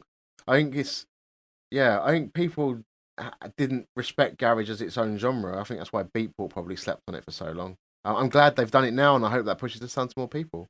If Traxsource is where you get your bits, happy days for you. Oh, my only ever interaction with them, to be honest, Rob, whenever I've seen Traxsource, is someone will be like, "I've got a promo. The promo's on Traxsource," and it's like, "What do you mean?" Right. And then you go on to Traxsource, and by promo they mean we're charging $2 a track, and you can only get it from this website. So basically, it's like it's an exclusive that's been kind of charged upwards, but like ridiculously so, in my opinion. So I don't know. I haven't been on there for a long time, I'll be honest. It's interesting when you look at the different platforms. Obviously, there's many platforms, so I don't want to kind of alienate anyone. But like we were saying last time, when you're looking at store-bought digital downloads for playing in the DJ realm and garage, you're looking at Beatport, Juno, and Traxsource, right? They would be the three that I think probably for most people would spring to mind. It's interesting that the focus for different labels, depending on what their niche sound that they're pushing is, because I've noticed that a lot of the labels that go with that kind of exclusive on Traxsource route are from that kind of that garage house section of the garage umbrella, said, and then a lot of the bass, the guys that are almost kind of veering on bass house and kind of tech, that kind of grittier sound, they tend to do exclusives on Beatport, and then you've got a kind of core of what you might say is that kind of, I don't want to say more traditional garage sound, because that's not the right way to put it, but everything else, if you will, a lot of those labels kind of focus on Juno. It's just fascinating the way that it's not really a discussion piece or anything, just something I've observed. It's just like you can almost pick which labels are going to kind of favour which platform. And no, I mean, ultimately, I just wanted to kind of big up Traxsource for kind of making that, implementing that garage page, because it can only be a positive thing, right? Oh, it's good, yeah. I mean, I hope it gets some traction of what's going on, brings some people back, pushes the sound a bit more. Yeah, big up Traxsource for that. So staying in the vein of digital distribution, but what's the big news this week? So, do you know what I should have done? I should have preemptively. I'm just going to log into my Facebook while we're chatting. I can outline it from memory whilst I'm doing that. And I picked up on a social media that Scott Diaz put up the other day. Now, I've got a lot of respect for Scott and everything that he's achieved over the years, because in essence, he kind of came out of garage as Scott Tonic. He kind of came through similar kind of time to myself and CJ Rain and a lot of the other guys. And Scott's kind of gone on, he's had the business savvy to kind of get his fingers into a few different pies, and he's achieved things that I think most of us will never be able to achieve. So, I've got a lot of respect for that. He's got a very smart business brain, and he's obviously looking in terms of distribution and what the best way to go is going forward, specifically for his projects. I think there was an article that got published the other day about Spotify's revenue for 2021 and the amount they've raked in and then the amount they've paid out to the content creators, and like they're, as you would expect, massively quids in, like billions and billions, and then they've paid out a sort of pittance to us minions who are kind of scrambling around trying to make the content for them. And Scott obviously picked up on that article and went, "Fuck this! I'm sacking off digital streaming services altogether. I'm pulling all of my Grand Plan's back catalogue off there." So I've just logged into Facebook to try and find the post, and I think I've probably just summarised it pretty well there. But no, the reason I mentioned that, obviously I've got a lot of respect for Scott and what he's achieved, is because I didn't want to raise this topic of conversation in a way that suggests that I'm disagreeing with what he's saying. You know, he's got his reasons for doing it. Here you go. I've got the post here. It says, "I'm done with Spotify." I'll read you the first up. This is the tweet that kind of kick-started it. "Spotify has made $67 billion this year so far. Record labels make $1 million an hour off streaming. Artists make 0.0038 cents per stream. And our rate is decreasing while Spotify and label rates increase. If you want to do indie artists a favour, please visit our Bandcamps once a month." Totally fair comment to make. Scott's obviously seen that. He's reposted it and he's put the tagline on here. "I'm done with Spotify and Apple Music too. I'm putting all my Grand Plan stuff off there.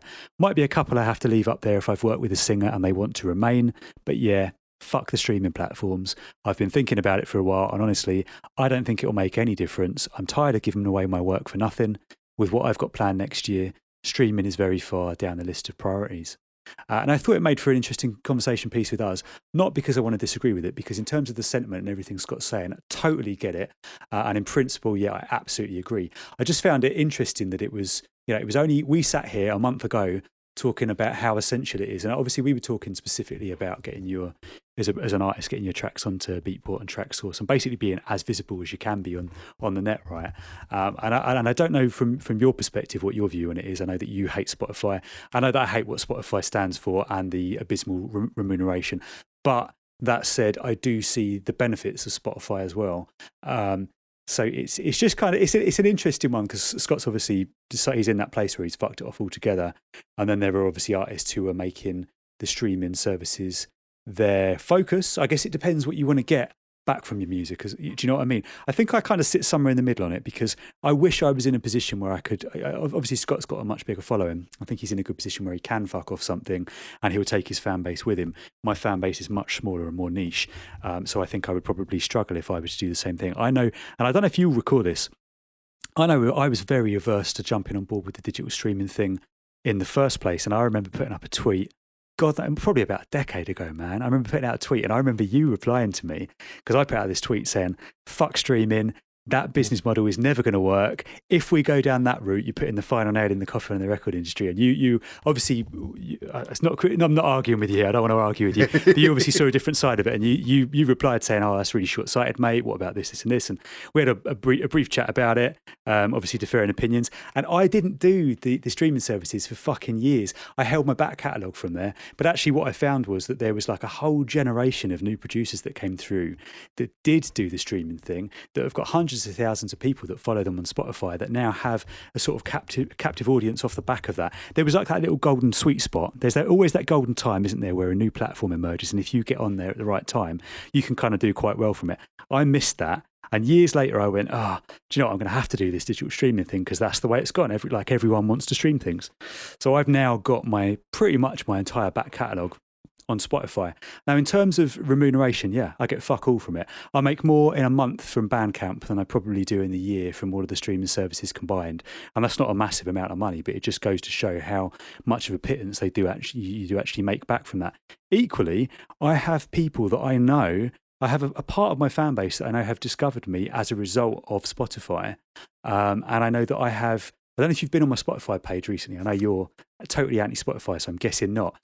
Spotify have the option where you can, if you've got like a PayPal.me link where you've got like the option, I don't know if you've ever used that, if you use that on your, it's a similar sort of thing to your Patreon, I guess, where people can kind of pay People money. can donate, yeah, and I can't remember what they call it. So in I set America. one up a little while back, and I have it on my SoundCloud page. I've also got it on my Spotify, and it basically, if you click through to it, it just kind of goes, look, it's difficult to make a living from music, but I love doing this. If you want to help me keep going with it, a few quid here and there would be useful for me, kind of thing.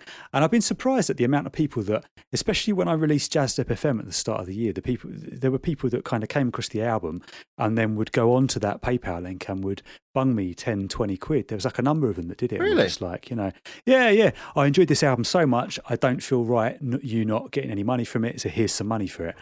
So there is that side of things. I get what Scott's saying is that the vast majority won't do that, and the vast majority probably don't then go, I'm going to go and find this track on Beatport, as we were suggesting that we do, or that I do anyway, last month when we talked about distribution models. That is part of it, is for music discovery. Obviously Scott's identified that in terms of his fan base, the vast majority of people that are going to support him are the ones that probably aren't interested in Spotify in the first place, and follow him around and get his tunes from elsewhere. So I don't really know what I'm trying to say. I'm just rambling on, but like it's an interesting dichotomy that you've got those two sides of the coin, where you've got the artists that are kind of going, oh well, I'll use Spotify for exposure, and then you've got somebody who's at the other end of it who's just like, fuck it, I'm sick of it, I'm sacking it off. I know with the Jazz Step thing, right? I've got my Jazz Step playlist. And for me, it's almost like an alternative to doing a radio show at the moment, because with the family thing, with everything I've got going on, with my Beat Shotters thing, I've got my hands in so many pies at the moment. I don't have time to kind of take on a radio show. I would love to kind of do like a Jazz Step centric radio show. It's something that's been on my radar that I've kind of had in the back of my mind. Haven't got the time for it at the moment. So instead what I do is obviously curate my Spotify playlist. And actually, when you look at the number of people that follow that playlist, it's only a few hundred, it's not a massive amount. That's probably more than would listen to me if I were to do a radio show on most of the smaller sort of internet-based radio stations anyway. So there's that kind of little offshoot to it as well. Do you know what I mean? There's the playlisting. There's all these different avenues that I'm not disagreeing with Scott. Totally get where he's coming from. I just think in terms of the broader sense and the conversation piece that's there's so many different branches that come off of that digital streaming tree. Do you know what I mean? Like there's amount of the people. There's so much to unpack what you said, Rob. There's so much. There's a lot. That's what happens when I ramble for 15 minutes. So first of all, the most interesting thing I think out of everything you said is how you were so anti-streaming, yet you constantly talk about how Spotify is your main source of discovery, and now you're also saying it's your main source of doing a quasi radio show by curating a playlist. It's like you hated something that has now become one of your main sources of discovery and distribution. That is a weird kind of switch around, and that's exactly the sort of thinking where I'm thinking like, right, you got to be more forward thinking about how these platforms kind of hit you. You say I hate Spotify, that's incorrect. I don't consume music like everyone else, and Spotify doesn't have a place in my world because of that. Like, I don't generally listen to single tracks of music and discover music in that way. I have my really weird OCD way of discovering tunes, as I do by listening to SoundCloud and Juno. So like, I am not Johnny Everyday that consumes music in that way, so that's why it's not for me. But I don't hate Spotify. I love the fact that Spotify has created one of the first kind of widely accepted streaming platforms that made everyone else follow. I love the fact that they made a model that meant that their API is so open that anyone can build integrations into it, which encourages distribution. It's one of the great things SoundCloud did when they first kind of built their platform. They left the API wide open so everyone could build apps that would directly plug into SoundCloud, and it meant that they become more widely accessible. The thing they did wrong was they kind of wound it back in a year or so ago and really tightened up how much you could access that stuff openly, and pissed all the developers off. But that's kind of that's what my point is. Because that's a really highly technical conversation. It kind of shows that it's kind of future thinking and how things are just kind of just in different new ways of distributing and the ways people access. Times have changed. Way back, people were putting inside of vinyl sleeves. Taping is killing the music industry, right? They're complaining that people were recording songs off of radio shows. If people want to avoid for paying things, they will avoid They'll paying find for a way. things, right? Yeah. You're saying, fuck you, you're not paying for my stuff, therefore I'm not going to be on the most accessible platform in the world. That's fucking nuts to me. If someone wants to steal it, they're going to fucking steal it.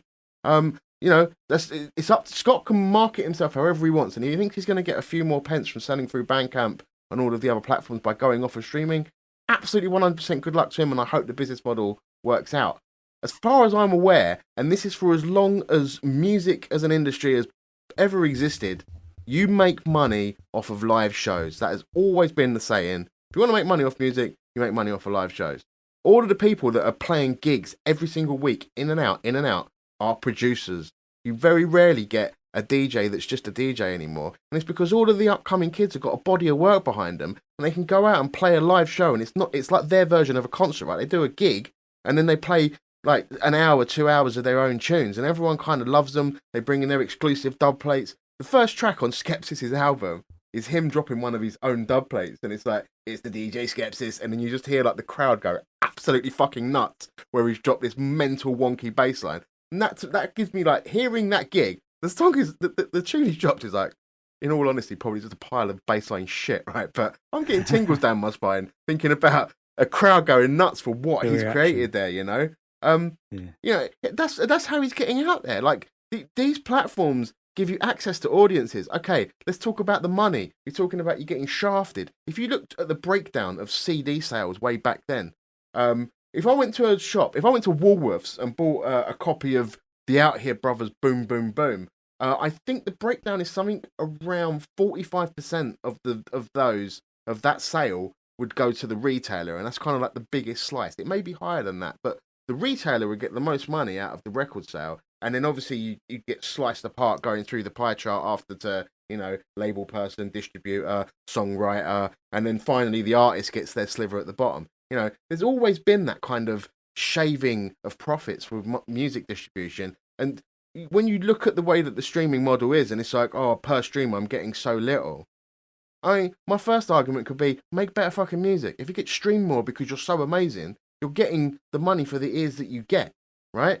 It's difficult in this day and age because music's so disposable. That's why maybe people are banging out so many tunes one after the other, but it's like no, I want you to buy my music, pay me for it, and I don't care what you do with it. It's just you need to support me. It's like I don't think that works. It's like I think you still need to be thinking about that live gigs should be where your money's coming from. That's if I was a producer, I'd be making music purely for getting out there to play live gigs. That's and this is me. That's my opinion. It's not right. It's not wrong. It is what I think as a person, and that's my opinion on the whole thing, really.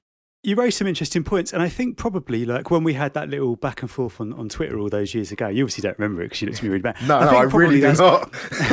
But it sounds like something I do. It's probably what you were getting at back then, but me and you're right, because obviously you're much more tech-minded than I am. I'm a bit oblivious to, you were talking about API and all that. That all shoots right over my head. So I wouldn't have been looking at it going, right, how is this going to benefit me? Do you know what I mean? So I can understand what you're saying. And everything that you've said just totally makes sense, and I can see where you're coming from. I do think there is still the argument in terms of streaming and remuneration, and I get what you're saying about like if you want to make money, you go and do live performances. There is a disparity between how much money you recoup from the recorded material compared to what there used to be. And I think you're right in the sense of like there was always that slicing of the pie in terms of distributors and all of that kind of, it was always that way. But what you're talking about now is slicing it, but the original pie being much smaller. Do you know what I mean? Because when you're talking about, I mean, in terms of remuneration, right? If you wanted to make essentially a minimum wage, you would need to get about 12 million streams a year on Spotify. Now you say go and make better music. I know you didn't mean it to come off so flippantly. I'm not quite sure that it's that straightforward to actually be in a position where you can attain 12 million streams reliably every year. And that's for minimum wage, right? So you're talking about hefty fucking numbers because you can put a lot of effort and work and get nowhere near that. And I go back to our conversation earlier where I mentioned in passing about labels and even artists buying plays. That shit still happens. Don't care what Spotify says. Yeah, they've clamped down on it. Yeah, they do try and boot people off the service, but it's still happening. I can clearly look at some people and go, they're buying streams. Do you know what I mean? You can see it from a mile off. I don't think it's necessarily as simple as making better music. I know you didn't mean it in the literal sense of how it came across, but I do think that there is definitely a disparity between yesteryear and now that means that you can't really compare, oh, well, we used to be able to make X amount of money from it, we should still be able to do that.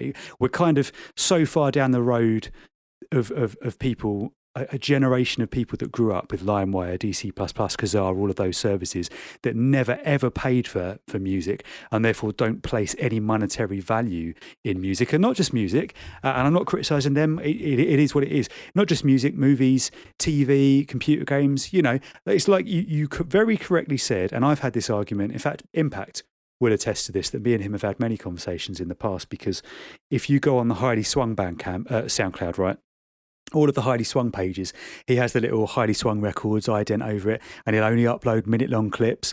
And he said to me before, like with the Riddler stuff, he was like, mate, you're mugging yourself off. Why are you putting like full-length, like 3-minute tracks on SoundCloud with no idents? And I used exactly the same argument as you, because I was just like, well, yeah, I could put an ident over it. But like, if somebody wants to go and rip that track, if they don't get it off SoundCloud, they can, you could set a fucking screen recorder going in your system and record what's playing back via Spotify or Deezer or any service, couldn't you? You can easily do it. And then there are, like you identified, there are plugins that enable people to do it for free. So yeah, you're absolutely right in the sense that if someone's going to pirate something, they're going to pirate it, aren't they? And there's no way around that. It's just, and again, I'm not agreeing or disagreeing with anyone, because I think I sit kind of firmly on the fence with this kind of thing, because as the artist, I see both sides of the coin, and I've been torn for a long time. And you make the correct observation that I did a massive U-turn there, and yeah, totally get that I was very short-sighted at one point and then playing catch-up at another point, and I do need to just fucking be a bit more forward-thinking. Totally get that. But I think I sit squarely on the fence. I can see how you can go one way or the other with it.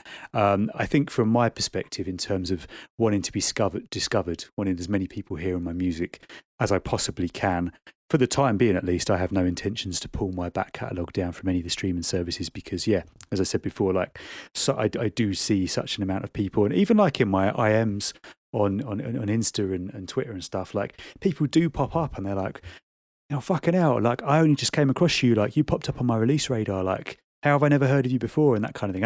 And that partly goes back to like what we were saying last month about, like I was saying, like I wasn't visible enough on a lot of different platforms, not just the streaming outlets, on Beatport and Juno Download and that kind of thing. So purely from my personal perspective, I've been a bit of a ghost. And actually, in terms of the discovery, the streaming platforms now do me a favour in that regard. How much of that results in monetary compensation, I don't know. In terms of figures and percentages, it's difficult to say, isn't it?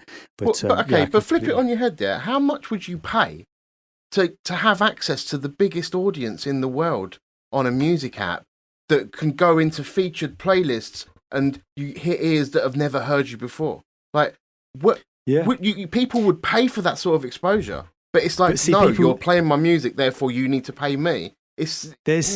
I don't know. There's the contrasting argument to that, where people do pay for that. So I could upload 100 tracks to Spotify, and I know that the chances of me ever getting featured on any of their editorial playlists are slim to none.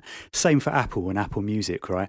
And yet somebody who's making music, which I would argue is much inferior to mine, will come along, sign a track to the correct label that is prepared to go and slip a few quid Spotify or Apple's way, and all of a sudden they appear on a playlist that puts them in front of people. So it's less a case of like, how much would you be prepared to pay, and the fact that there are people that are in a position to pay, but it's not necessarily the people that need that exposure. Do you know, the fact that there is that model where things are open to kind of abuse like that, because I do see it as abuse. If you've got a system there that's supposed to showcase music on the whole, like, I get it, right? It's no different to radio pluggers. It's no different to how radio has always worked. It's the next evolution of that, right? And I said last month when we were talking about distribution models about how basically I saw playlists, features as the modern day radio, because you've got a generation of kids that don't necessarily have the inclination to listen to radio, that haven't grown up listening to radio, that lock into their release radar or go on the new UK Garage playlist each week to see what's new, right? That's the way they discover new music. But there is, I'm not disagreeing with what you're saying, because I do totally get it. You, like, by shunning away those streaming platforms, you are basically alienating yourself by choice, aren't you? Equally, like, there are parts of those platforms which are set up I mean, those platforms are set up primarily for profit, right? And that's why the guy who runs Spotify is worth personally, like 50 billion or something ridiculous, despite having never made a piece of music in his life. He's a coder that's obviously just honed in on a little niche there and kind of built a platform which works for the masses.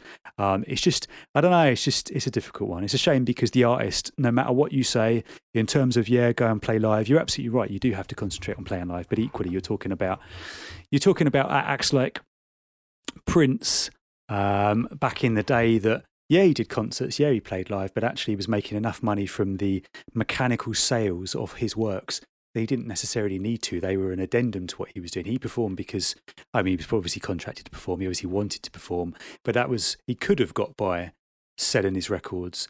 And we're now at a point where you cannot get by selling your records, and part of that is because of how we've gone down this streaming avenue to such a large extent. None of us are Prince, Rob. If Prince I'm not saying we are.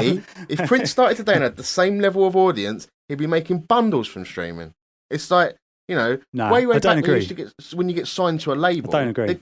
You don't agree? Okay, that's fine. We can agree to disagree on that. I think I think Prince is a good example to use because he was exceptionally talented and did.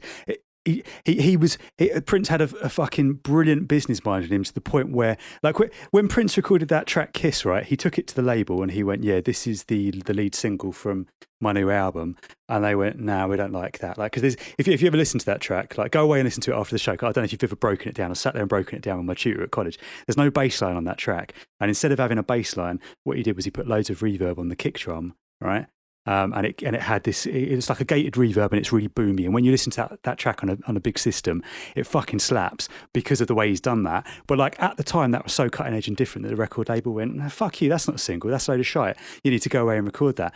Prince was in the invaluable and unprecedented position where he turned around and went, "No, fuck you. You either put that out or you put nothing out," and the label was over a barrel. And it's the same if you watch like the Ray Charles film, like there's some scenes in that where like Ray Charles had the pull with his music and with his fan base that he was able to dictate, here's what goes out, here's how much I get paid from it. Like that doesn't matter how talented you are, doesn't matter what music you're making, doesn't matter what fan base you come through with, that is never going to happen in 2021. That scenario will never repeat because the record industry is that far removed from what it was.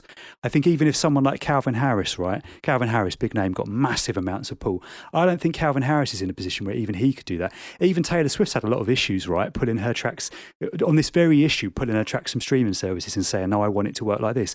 She had to basically go away and re-record loads of things because the mechanicals were owned by people that wouldn't allow her to do that. Do you know what I mean? So I think I get what you're saying in the sense of there is an element of this argument and what we're talking about as kind of lower down the pecking order underground artists, where obviously it's not comparable in the grand sense. Equally, I do think the record industry is that foreign an entity compared to what it once was. Not necessarily even as a result of streaming. Do you know what I mean? I think streaming is just the next evolution of what's happened. I think it was always kind of going to go this way at some point, right? So you're staring at me blankly. I feel like I've cut you off mid-sentence and you're just no. I'm taking it all in, Rob. It's like a warm aroma from a red wine. Please carry on. You very correctly identified the different platforms, like vinyl, CD.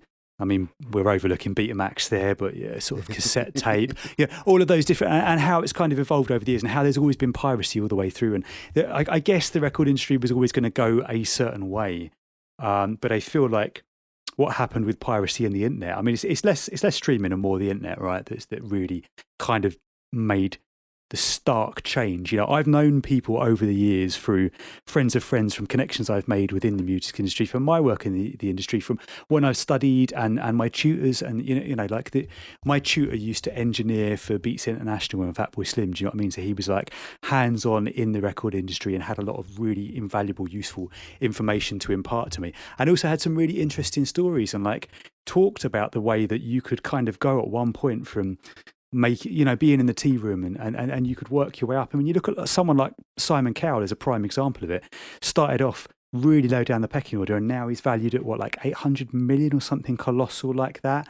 And there surely isn't the scope to duplicate that success in the modern day with the industry as it is. Yeah, there's scope for people to go away and make a lucrative career from music still, absolutely. And there are people that are doing it. And like you look at someone like Adele, she's clearly making fucking loads of money still.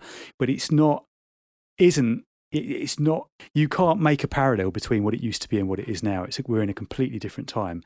You know, when you're talking about real big albums that sold millions and millions of units, I mean, you're looking back to the turn of the century and you're looking at people like Linkin Park who like shifted like 40 million copies of that debut album that they came through with, and no one's been able to come close to that since. That was the last time. Even the big acts now, even people like Adele and like Sam Smith that are fucking massive, they aren't doing the numbers that people were doing back then.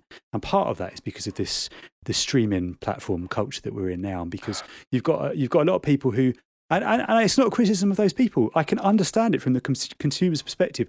Why would you go and buy a CD for £7 or £8 from HMV when you can pay a tenner a month to Spotify and listen to every track that's ever made? Get it from the consumer's perspective. I think Scott's argument, Scott's issue with it is, and I get it, I totally agree, is that platform, a platform like Spotify, platforms like Deezer, Napster, they can all still exist. They can just more fairly remunerate the people that are providing the content for them. So Scott's objection isn't necessarily, I don't think he's going, I don't need it. It's not, there is an element, because what you're saying is he's cutting off his nose to spite his face. Yeah, I see that argument. I do see that argument. Equally, I think what Scott's doing is weighing that up against his principles and going, well, I value myself more as a person, that I have to stand for something, and I believe that I should be paid more fairly for my work. And if he does, Scott's the kind of, I don't know Scott well. I know Scott. I've known Scott for a long time. I know Scott well enough that I believe that if he feels like he's having the piss taken out of him, which we all are, and which a lot of people are sitting here, I'm sitting there, hands up, I'm letting Spotify do it to me. Do you know what I mean? He's not prepared to let them take the piss out of him. It's that old argument, isn't it? You've got to stand for something or you'll fall for anything. And Scott's kind of thinking outside the box, going, I need to find a different way of doing this. I do get that, because if you had 12 million album sales, you'd be sitting pretty. You'd be in one of the big houses around by me listening to Montel Jordan at a party down the road. Do you know what I mean?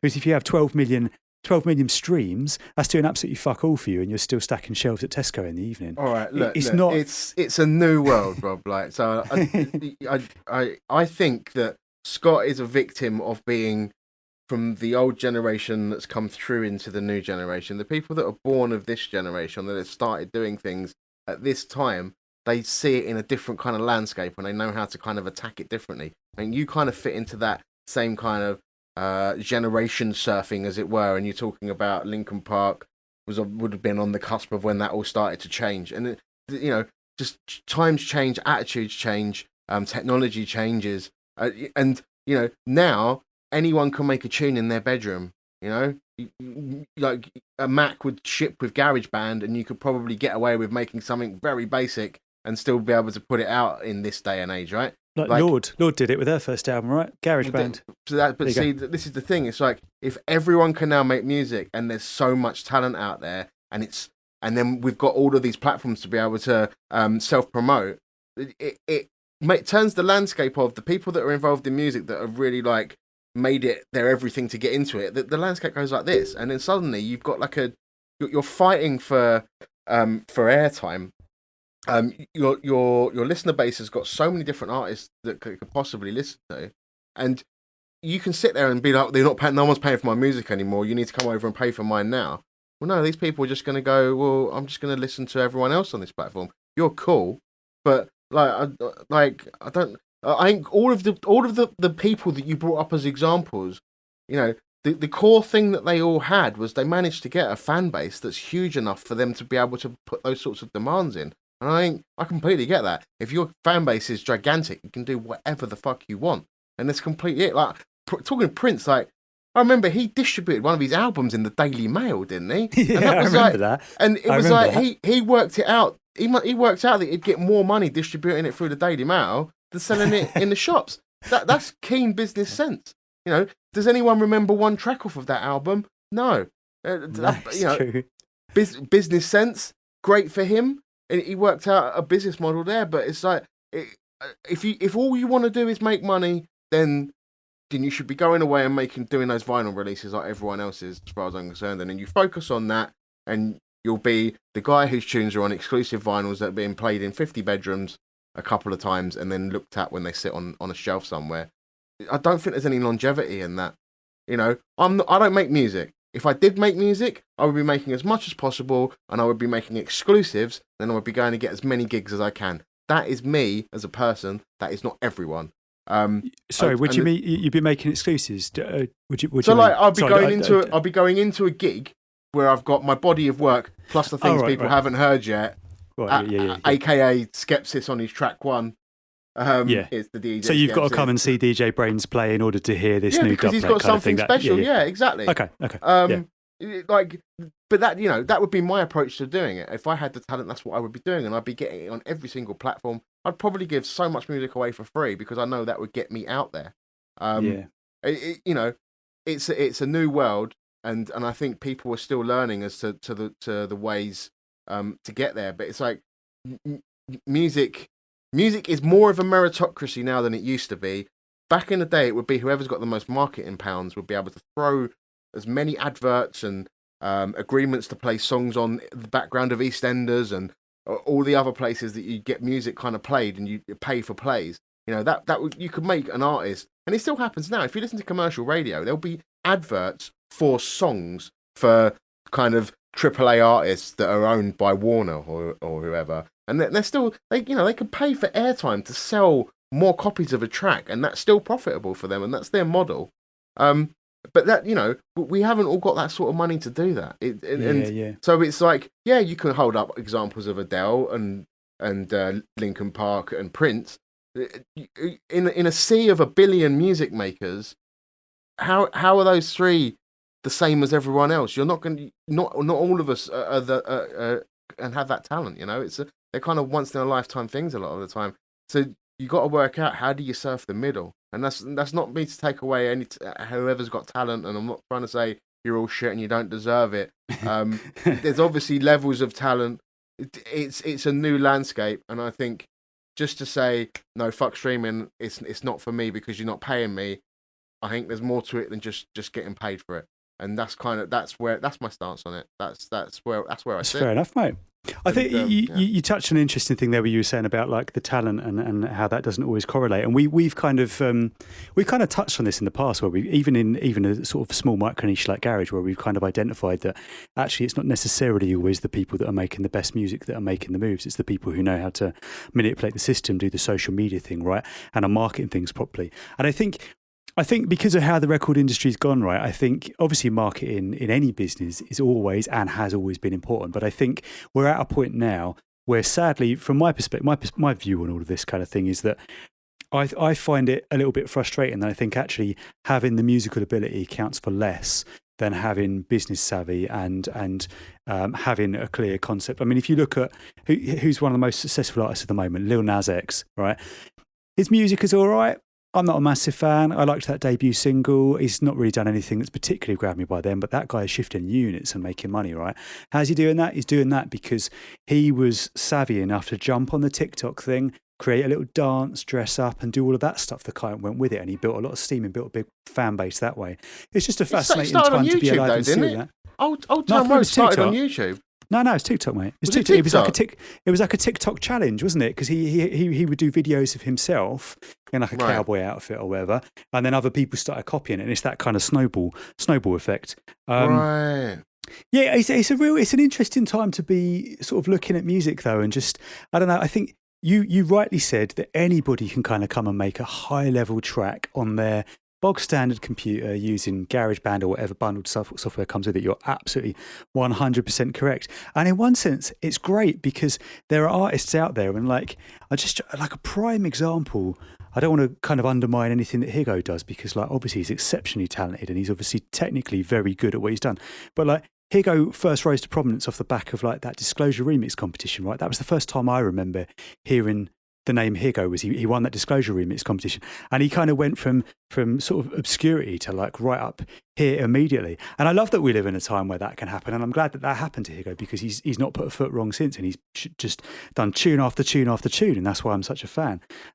Equally, it frustrates me when I look around, and I'm not saying this from a biased point of view because obviously I do view myself somewhat like this, but I look around and there's a sea of fucking brilliant and talented musicians who don't necessarily have the forward thinking that you're sort of referring to. They aren't able to kind of break through. I think that's the sad part of it for me, is that there are people making some of the greatest music that you're ever going to hear, but you're never going to hear it because they don't have the ability to break through even to that middle ground that you're talking about. Do you know what I mean? Like, it's really interesting if you, and like whilst we're talking about streaming, if you go onto Spotify's editorial playlists and look at those, to look at the curation and look at the tracks that are featured on there, because it's a real mixed bag.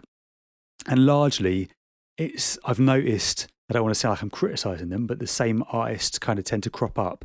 And I don't feel like those playlists get updated regularly enough, but every now and then you will see someone come through who is obscure, who that you've never heard of, and the system has worked for them, and it's always heartwarming to see. In fact, I had a track shortlisted a little while ago. We didn't end up talking about it just because it didn't quite make the cut for me, but it was nice still, because I hadn't heard of them before, to see them kind of getting that little that shimmy up. Do you know what I mean? Someone give them like a little push. It's just frustrating that I know for every one person like that, there's 99 people that aren't getting that little push, that get continually overlooked. And because there's such a raft of music out there, it's almost impossible for them to get heard. Do you know what I mean? You look at a couple of the tracks that we've talked about today, like Claybrook Cart. I nearly missed that. I nearly missed that track. And wouldn't that have been a real shame? Because I love that track now. I've had that on loop for the past couple of weeks. Cobra's album, right? You know, it's not on Beatport, it's not on Juno. There'll be loads of people that would enjoy that won't ever hear it, and in contrast, there will be people that do hear it because they're on Spotify. So I don't know. I'm arguing 2 and 4 here, and I'm kind of going back and forth on myself. It's a tricky one. I'm not disagreeing with anything you've said. I'm not disagreeing with anything that Scott said. Just it's an interesting conversation to have. I think that it's a problem that's existed for as long as music's existed, because there's different skills to promotion and networking than there is to being an artist and creating music. And I think artists want to focus on that stuff. And I think that's why the people that are lucky enough to have a mash of those skills are the ones that are kind of may be able to push themselves nowadays. Would you be willing to admit, with what you've just said there about like it's always been a problem, would you be willing to accept that it is that has always been a problem? I'm not arguing with that. Would you be willing to accept that it is accentuated now because of the business model, how the industry now works? Because of streaming platforms, it potentially is even more of an issue. No, I disagree with that. I mean, way back, my point was going to be that you'd get a manager for your band, right? And the manager would do all of the bits and bobs and the networking and the marketing that they needed to do. I think nowadays, because these platforms are more accessible to anyone can sign up, and SoundCloud does distribution now. Like, you know, anyone can sign up to SoundCloud and distribute their music. I think the access is there. It makes it easier for anyone to get out there. I think it's the competition's the problem, and the breaking through the noise. So it's the difficulty doesn't come in the accessibility. The difficulty comes in the new challenges of how to become heard. We're running we're 5 minutes off of 2 hours, mate. So I think we're going to have to wrap up this discussion here. I think it's a great talker. I'd love to hear feedback from anyone. I'd love people to call me some sort of arsehole for telling artists to make better music. I'd love to hear arguments for and against. Please email, if you can, feedback at intheukgarage.com with your thoughts on this one. Good chat there. Should we slip into the feedback section? I was going to say that was a perfect segue into the feedback section, because people have been emailing in, haven't they? I actually had a message from someone. I'm just going to add it to our show notes whilst you're talking about Renoir. You had one as well? Yeah, okay. Yes. Is this Renoir or Renoir? Because I follow him on his socials and I love his music. I don't actually know whether he's Renoir or Renoir. Can we have some clarification on that, please, sir? I imagine Renoir. I've never heard of the name Renoir, so we're going to say Renoir. What did Renoir actually say? So he dropped a comment on YouTube, just bigging us up, said it was an excellent show, and Phonetix's description of Havana summed it up perfectly. So you was on the point there. Yeah, just pat yourself on the back. Thank you for commenting that. Thank you for everyone that's subbing on YouTube. And yeah, just drop a little thing under this video if you're watching it there now, just to say hello, and we may feature you. And big up the producers as well that do it, because I've noticed we've had a number of producers that we've discussed who then commented with some, like we had Shinji Fuji, Angus Green did it, Baker's done it. We've had a few people that have kind of come back to us with little insights on the YouTube channel. I love that Angus Green as well said I was bang on the money with the 123 MRK. I was so, because you weren't convinced, mate. I could see in your face, you're like, what's this guy on about? Do you know what? No, I spoke to Angus about this, and I said the reason I was sitting here a bit tentative was because I was concerned that if he wasn't trying to pay homage, and you were there going, it sounds exactly like 123 MRK, I was worried we were going to offend him. So I didn't want to be like, yeah. You know me, mate. You know me. I don't like to piss people off. You don't want to piss anyone off. I'm good at it by default, so I try and avoid it if I can. Hey, well, just always blame me. Don't blame Rob. Do you want to go on to the comment that you got, and then we'll talk about the email we got? The comment I got was from Scott Sharp, who's actually put some stuff out on the past in Riddler. Scott Sharp, yeah, he's wicked. Yeah, I haven't heard from him for a while, and he sent me some new tunes through. And was just like, I'm going to have some more stuff ready for you soon. And I love the podcast. You guys are smashing it. I got a similar message from Dean at Point Blank and Dom Scott as well. Actually, it's interesting, like the amount of people from sort of labels that we featured or we talked about who actually I didn't even realise obviously listen to us on the regs. Para texts me saying he always listens and he loves the show, and he was appreciative for our comments last month as well. So big up, Para. I noticed you've got a thing on the show notes there about Impact because he sent you over the MI Wax. I called him out. I said, if you want to email it to me, and he did. Thanks, Impact. I really appreciate that. And I spun a bunch of those on radio. So thank you so much. And of course, we had an email from the big man Duncan Powell as well. Duncan! Duncan.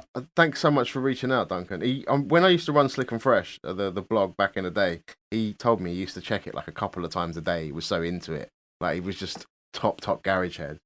I don't think I want to read out the entire email, but I guess we can paraphrase some of it. Shall I do it, or do you want to do it?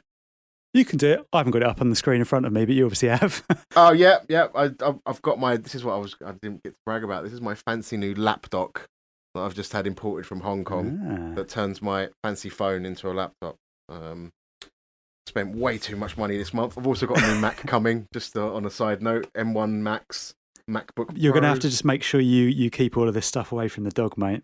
Just leave it in the studio. Just leave it in the studio at all times. If I keep buying all this stuff, I ain't gonna have money for the electricity to keep it running at this rate. Anyway, so Mr. Big Man Duncan Powell, he said he wanted to say how much he's been enjoying listening to the podcast, and he likes us gassing for hours. He likes it when it's on a good long journey. So I guess we're going back to the office. That's a good thing. Yeah, he enjoys the fix of new tracks at the start and then the trip down memory lane, especially hearing the old names. Hearing Jabs get props this month was great. And when we mentioned the unsung heroes from today's UKG world, we try our best, Duncan. Thank you very much. And he enjoyed your Montel Jordan story. Happy days. So he's got a couple of suggestions. He'd love to hear us interview some guests. We would love to get some guests on the podcast, and he'd like to get possibly a roundup of what's going on in the New Garage Road, like in the New Garage world, like a gig guide or so on. That would probably involve us doing some research and stuff, Rob. So we'll see how it goes. We kind of did it in passing this month. We discussed some social media and the Traxsource thing. There's definitely other goings on that we could be talking about. It's good to have. I mean, it's a good idea just to have. I mean, podcasts I listen to, they kind of have headlines at the start, kind of quick hits of things that's going on.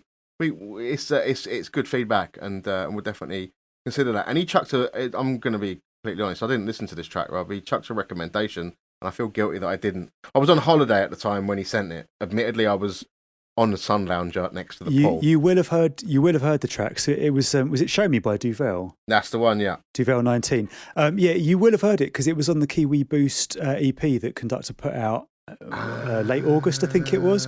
And I replied to Duncan just kind of for a little bit of a catch up and saying thanks, and actually said, yeah, I had that one on my shortlist at the time, but it was pipped to the post by the Sharda track, because in general terms you don't want to have multiple tracks on the same release, do you know what I mean? And I looked at that Kiwi release and I was like, right, which one's my pick of the bunch? And the Sharda one crystallised, just pipped the Duvel 19 track. But yeah, it's even more so than the Oppidan one on there as well. Yeah, that's a shame.